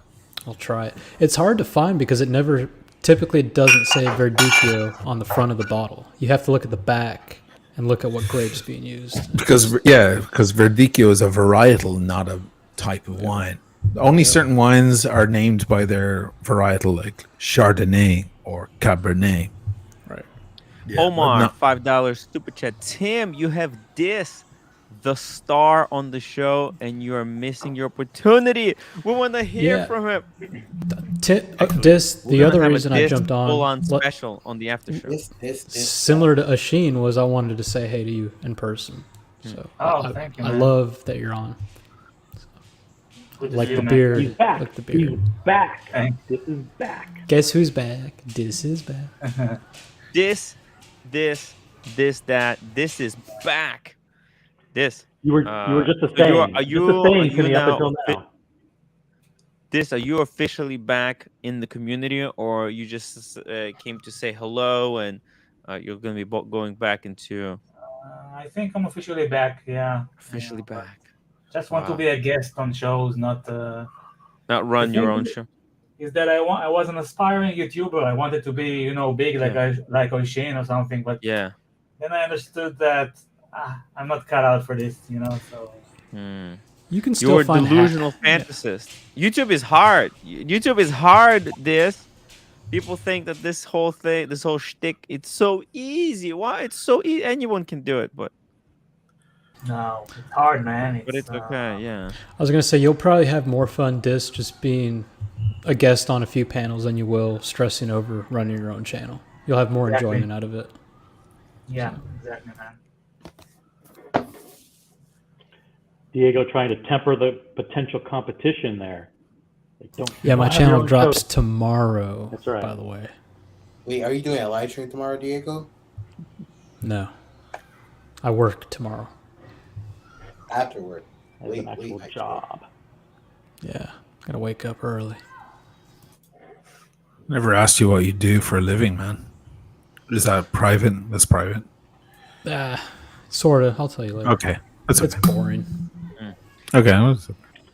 He's doing a professional male model. He has a job. One thing, Asheen, that you'll find out about other panelists here, they have jobs. It's crazy, isn't it? Crazy, it's fucking man. weird. We wake up. So weird, yeah. Asheen, we wake up unnaturally every morning. Oh, that's so distressful. Mind you, I'm in a bad vicious circle lately of waking up early, doing a few things, getting a few things on, then having a little nap that turns into 3 p.m. Paul, it's killing my entire center of my day, and it's hard to get out of this because there's no one over me. There's no one. I haven't had a person breathing down my neck for 35 years. I don't know what that reality is like, having a boss or someone to answer to or anything. And that, as good as that sounds, it also means you're a wild, volatile thing just bobbing around, bouncing off the walls. You don't know, like, how your day goes is 100% up to you and how focused you are. You could get a lot done in one day or absolutely zero done in one day. You could just lie in bed and wake up the following day in a pool of sweat. You don't know. So it's got its own like downfalls or whatever you call it, down points. Yeah. Pitfalls. Oh yeah. Pitfalls. Thank you. Sometimes Thank there's you. no reason for me to wake up. I need help. It'll be like 12:30 at noon, and I'm still sleeping. I'm like, well, I don't have a show to run till 5, so I'll just keep. Yeah, I know I have to make a video, but technically I don't have to. It's just I would love to, but it's a double-edged sword there, right? You know what I like to do on a day off? Wake up early, go get a coffee, walk around the town when everybody else is working. That feels good. That's my life you just described. Every day. It feels good. That's my life. No, I'm not. That's not a flex in any way. There's loneliness in there too, and there's mayhem, and there's, all of that stuff. But that's exactly my life. I walk around while the rest of the world is working. In fact, for many years in New York and still now today. Remember, I did that stream with you, Tim, with Archie in the middle. Like I went on till the early morning, and I get on the boat here. The bus is what I call it because it's the early morning bus, and I am drunk out of my mind. But that's the working people going to work in the morning. And the only time I would see them in New York for years, like, oh wow, this is what the 7 train looks like at 8 in the morning. It's people, serious people who got up at 7 and took a shower and got on the train to go to work. I'm drunk and I'm going to bed. I have nothing to do with the working world. You feel like a miserable, lazy shit. That's what you feel like. Yeah, you do. Yeah. You're not contributing at all to that world at all. And you kind of look up to these people who are able to do that. Then they look up to you because you gave them art, you gave them music or whatever the hell you did in your creative world. But your bubble really floats. It really bobs around and floats. That's the problem. You got to hold yourself down with weights. When you have a job and you have to answer to a boss, that's holding you down. And keeping you in form, So there's a lot to be said for both, guys. I have viewers keeping me in check, making sure that I at least I wake up by that 5 o'clock to make the content, the entertainment. Speaking of check, Paul Salicius, $5. $5. Good to see you. You sound healthy and refreshed. Welcome back, man. This basically sponsored this whole show. All the super chats today is to congratulate this on coming back.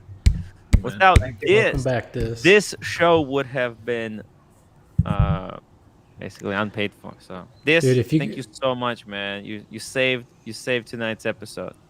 And the entire proceeds from tonight's show will go to the Tim Wright Foundation for Dis's return. So it's the wine in the can. The wine in the can. Nonprofit. Yeah, that's.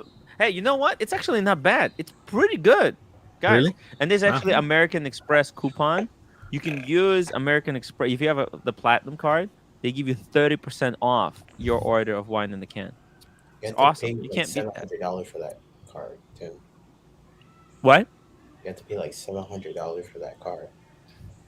What $700? Oh, the card? Yeah. But you can no. I paid $550 because that was the old, and I don't know if I'm gonna renew this year. But at least last year I paid $550. But you get your money back. It's worth that money because you get. I use Audible. I use a lot of the Uber, and also the flight credit. So it pays for itself actually.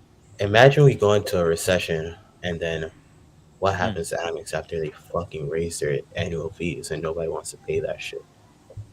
Sorry, I couldn't hear. What? Bad time to be an Amex investor. Amex is doing this. Have you met? I guess we'll do the super chat first. Speedy Hernandez, $2. No joke. This you are truly loved. Yeah. Have you met Mike the Snake in person yet? This, like on the streams. On the streams. On the streams, yeah, I have. Okay, I can't remember. Okay. Yeah, he's a good guy. He has exploded. He is like Archie's number 2 man. Yeah. Wow. Mike the Snake. Yeah. I love the future, the true future. You know, Mike had 2 pocket watches to show, and he didn't even get to show the second one yesterday. Oh, it's gonna be revealed. Yes. Yep. It will be revealed on the next episode. Unboxing. I'm excited. Cam is a business mastermind. Look, I think Cam, with what I do, I did so much travel this year. For business to make content, Vegas and all this stuff, car paid for itself. All the free food, and I'm gonna be going with Archie to. By the way, Asheen, it's happening. I'm gonna start buying tickets. I just see how Archie's coming to USA. He's flying in to San Francisco, and then from San Francisco we're gonna go to LA.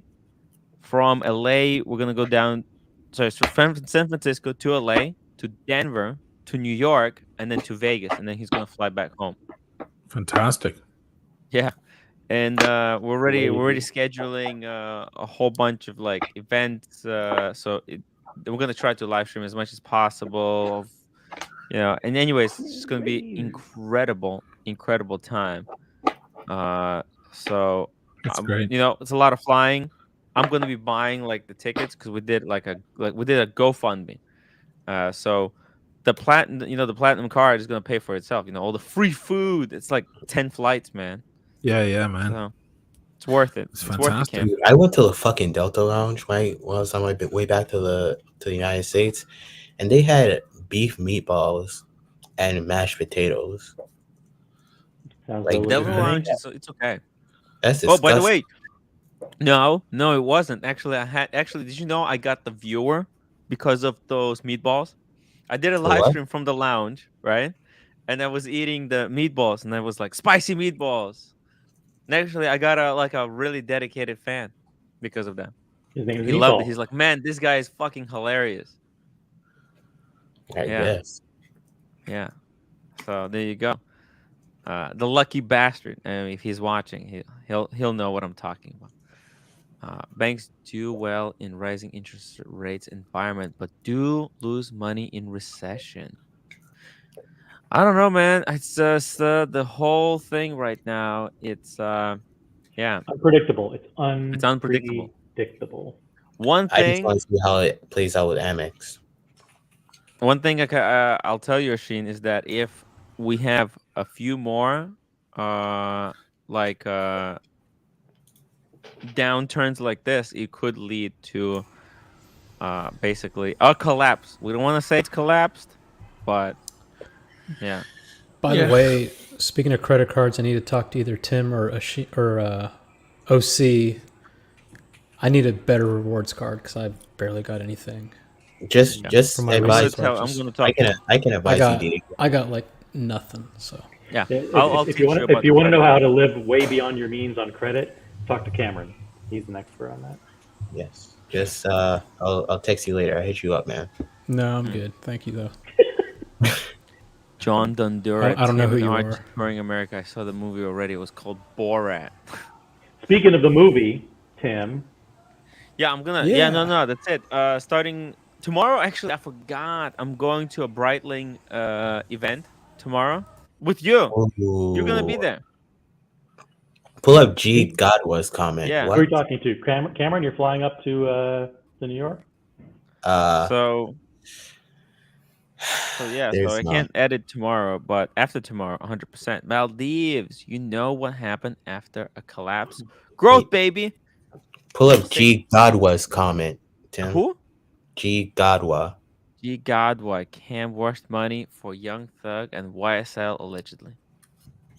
Did you Washed leak money? that, Tim? Did you tell people that on another How stream? come comments about Cameron never make sense? Yeah, it No, makes like- zero sense. That makes I don't even know. zero It's sense all to me. coded Maybe I'm- language. Because It's all in coded code. language. Like in a totally Code. different language. Totally. Man, I only understand half of the comments. Some of these comments, they're so bizarre. Yeah. Asheen, I don't know about you, but like, man, I read some Guys. of this stuff and like Make it what is this? intelligible, guys. Nico's gut feeling. I mean, what is this guy? Asheen is known as a local drunken hobo in Venice. Nobody tell him. I mean, like, I don't mean. A hobo, Probably hobo true. is somebody who like it doesn't have a home and is like traveling on freight cars from city to city. Yeah. You know. And then we'll go to this one, Time Machine, waiting for Tim to wrap this up so we can move over to Go Archie's to stream. Archie's Oh, stream. Don't wait for I us. completely This is forgot a about better it. show. Does he even have a stream? Go Hasn't ahead he? and watch. You gonna jump on Hasn't with he us? not been Asheen? on? I think he's on today. He's on. You guys want to move over there? Come on, let's see. Time Machine. No, I can't. I can't go over. I can't go over. Lord is not there. Lord is not there. No, but Let's it's do it. also it's hurting the brand. I have to say. I hate to say it, man. Fuck. Yeah. Why I is it love you hurting your guys. brand? I love Why you do you guys. Yeah. You Well, guys she are some likes of the to hurt your smartest brand. people. Huh? Why does it hurt your brand going over? No, not his brand. He's talking about Archie's brand. He feels. No. It's mine. No, it's mine. It's mine. It's mine. It's mine. So you mentioned your brand with Chrono 24. your brand. I I thought was you meant unaware. Was that like, what is that partnership? Well, they had me like they featured me in their magazine and blah blah blah, and I did 2 episodes with them picking out watches. Okay. Yeah. But look, I love you guys. You're some of the smartest people in the watch family online. But unfortunately, when it comes to, there's a reason why Adrian from Bark and Jack or Jenny and people like that aren't on here. And when Nico does, even Nico, whose audience is like a bunch of bloody kids who love him swearing with his accent, it's he pulls down his lives immediately and so on. It's not good. It's not. That was part of the thing. Point I was making about getting muted on Archie. It's like I'm here for you. I came over to like help Archie and help. And Diego was doing his unboxing.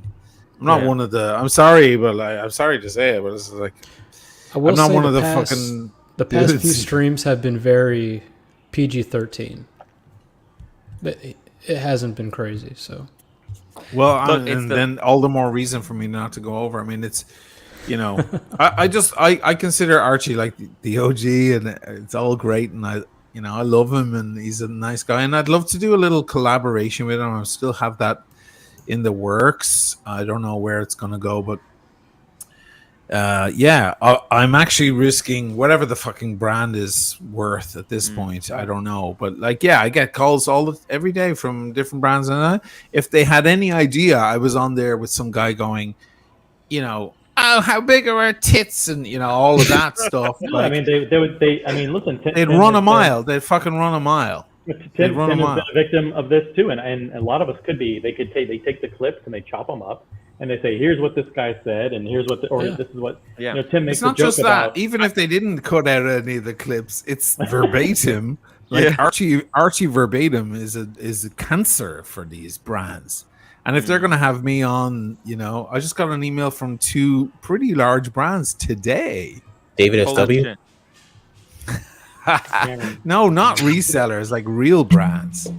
If they go looking, if they vet me and they find me drunk one night with Archie going, "Hey, our tits," or whatever, saying whatever the fuck Archie's saying, I'm out, man. They'll never email me again. So there's a certain amount of risk. You can be on this show because they'll never find you. This has no audience whatsoever. Well, that's kind of what I'm depending on, that these things are so long, they never get through it. You know what I mean? They'll just watch first 5 minutes, and I'm not even in there. They'll give up. Who can watch the whole they'll thing give up. Exactly. Yeah. But they'd have to hire like a law firm or a marketing company that transcribe 2 hours worth of thing and then put it through. I'll do it. I'll do it if they're paying enough. Put it through image recognition. Yeah, right. Also, it's an opportunity for a lot of folks to take a swipe. You know what I mean? They have a bigger guy in the room, whatever. It's just a bigger channel. It's not a bigger guy. There's no difference. But it's just a larger channel. They love the smaller guys, the smaller channels, and the fucking peanut gallery out there watching who just love to shit on everyone. It's their big moment to actually take a swipe at someone. It's like fucking, in the community. It's like, it's like some soccer player going up next to the crowd, and somebody wants to just give him a smack because that way they'll be known as the person who gave him a smack. Like, think of Lord's victory now that he has anything to do with me. You know what I mean? He's this tiny guy. You know what I mean? What I'm doing by going on there, I'm exposing myself to that. So it is, in a certain way, it's kind of like, it's a sort of generosity. There's no win. It's there isn't lose for you. No, and I've been advised by a very good friend, just stay away. And I get a lot of people saying, I love your channel. I watch it for all the beautiful high art and the watches and everything. And then I saw you on that terrible, with that terrible punch, And I'm like, oh, come on. It's okay. Like, I started watching that guy before I was.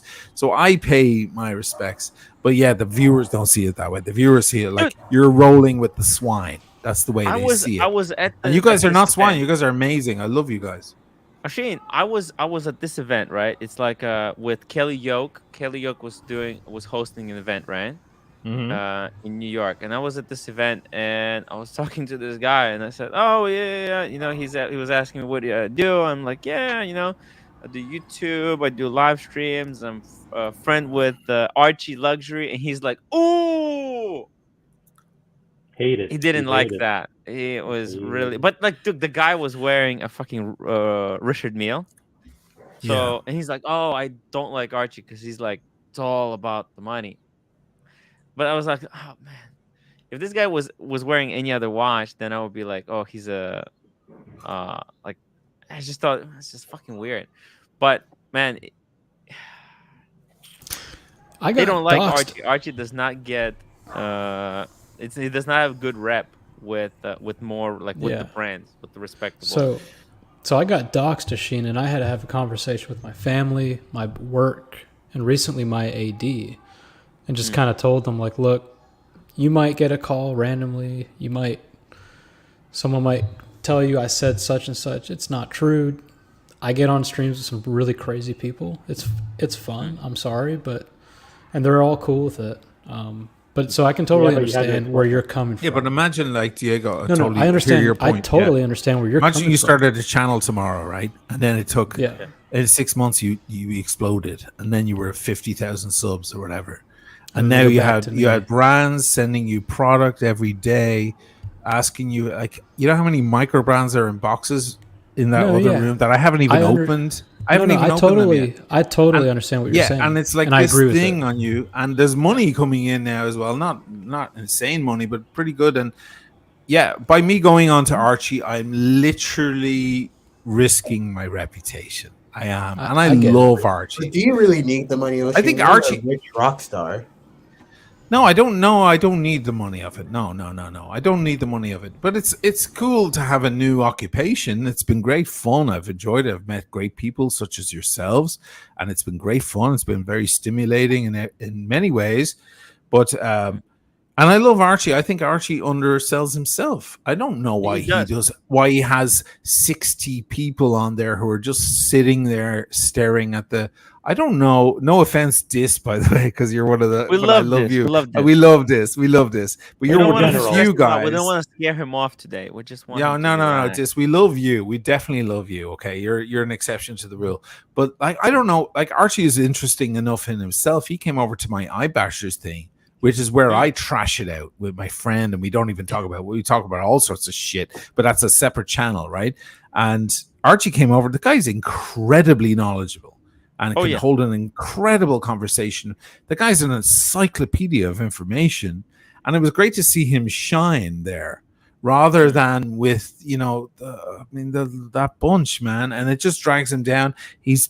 I had a conversation with him about it one time, and he was like, "At this point, I've developed. I have an audience.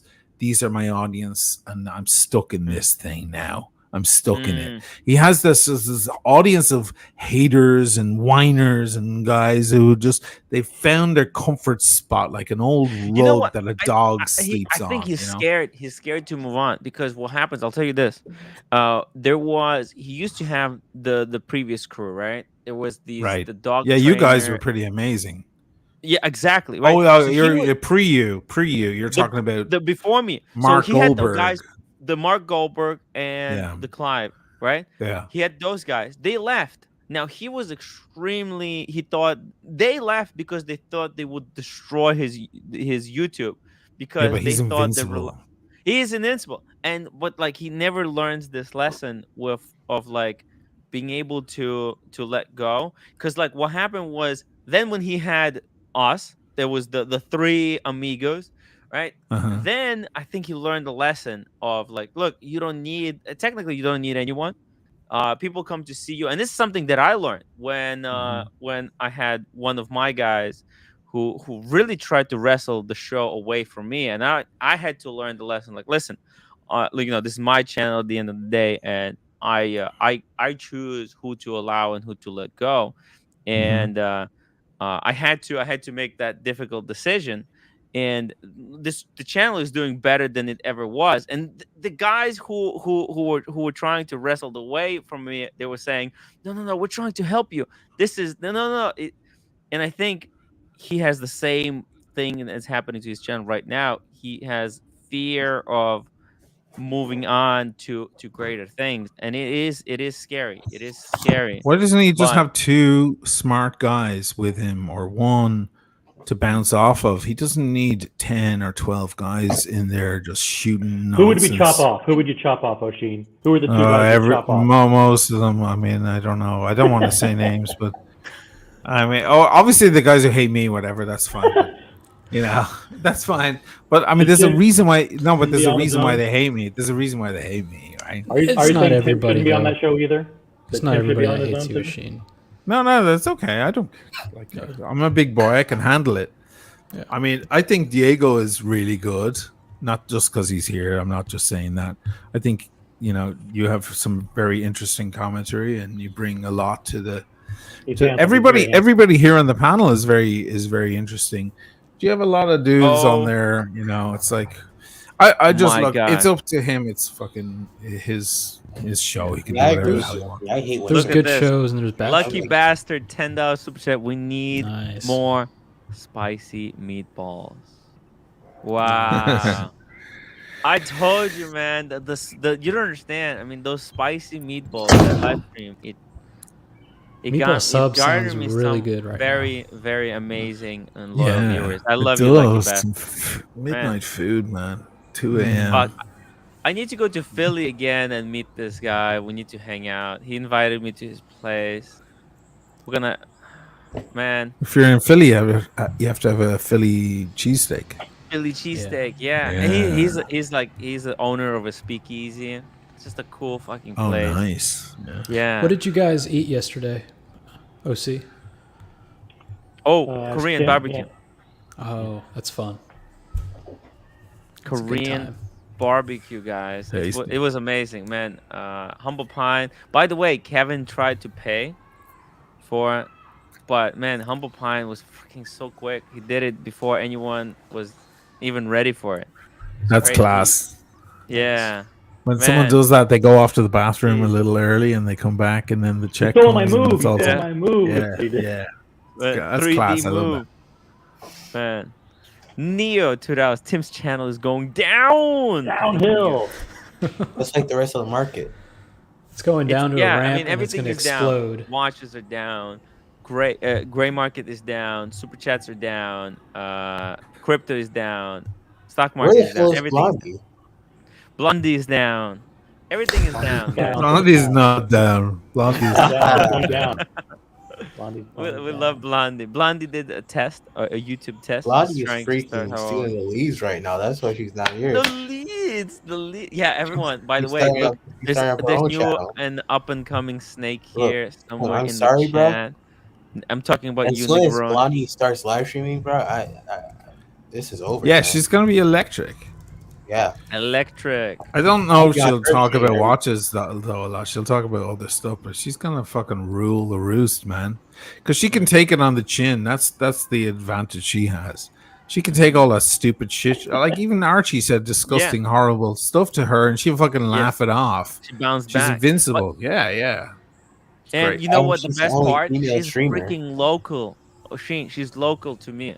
Yeah, so you can go hang out with her and stream together. Wow, it's gonna be amazing. I can't wait for a Blondie stream. It's the only female streamer. She would get every view. I think the best part of that Archie Explodes is when he said, "And Timmy, if you fucking change the camera one more time, you're gone too." Yeah, that was great. That shit was incredible. Oh, he was hot. But guys, we had a great stream tonight. I want to thank peace and love. Great to see you, Dis. Yes, Dis. Thank you. Cheers, man. The man. Take it easy, brother. The legend is back. No one thought that you'll be back, Dis, but what should I say? Shalom. Shalom, yeah. My friend Young Kim kept you alive, man. He kept this, that alive. Huge shout out for Sheen O'Malley, the Timeless Watch channel. Thank you so much for coming on. OC, as always, glad to have you. Diego, I love you, Diego. You're such a sweet guy. And Cameron, you made some good super chats tonight. So, as much as people like to hate you, I love you, man. Always will. Guys, make sure to upvote the live stream. If you're not subscribers, subscribe now and become a member. It's only $4 per month. And you can allow me to do this every single day. I'll see you on the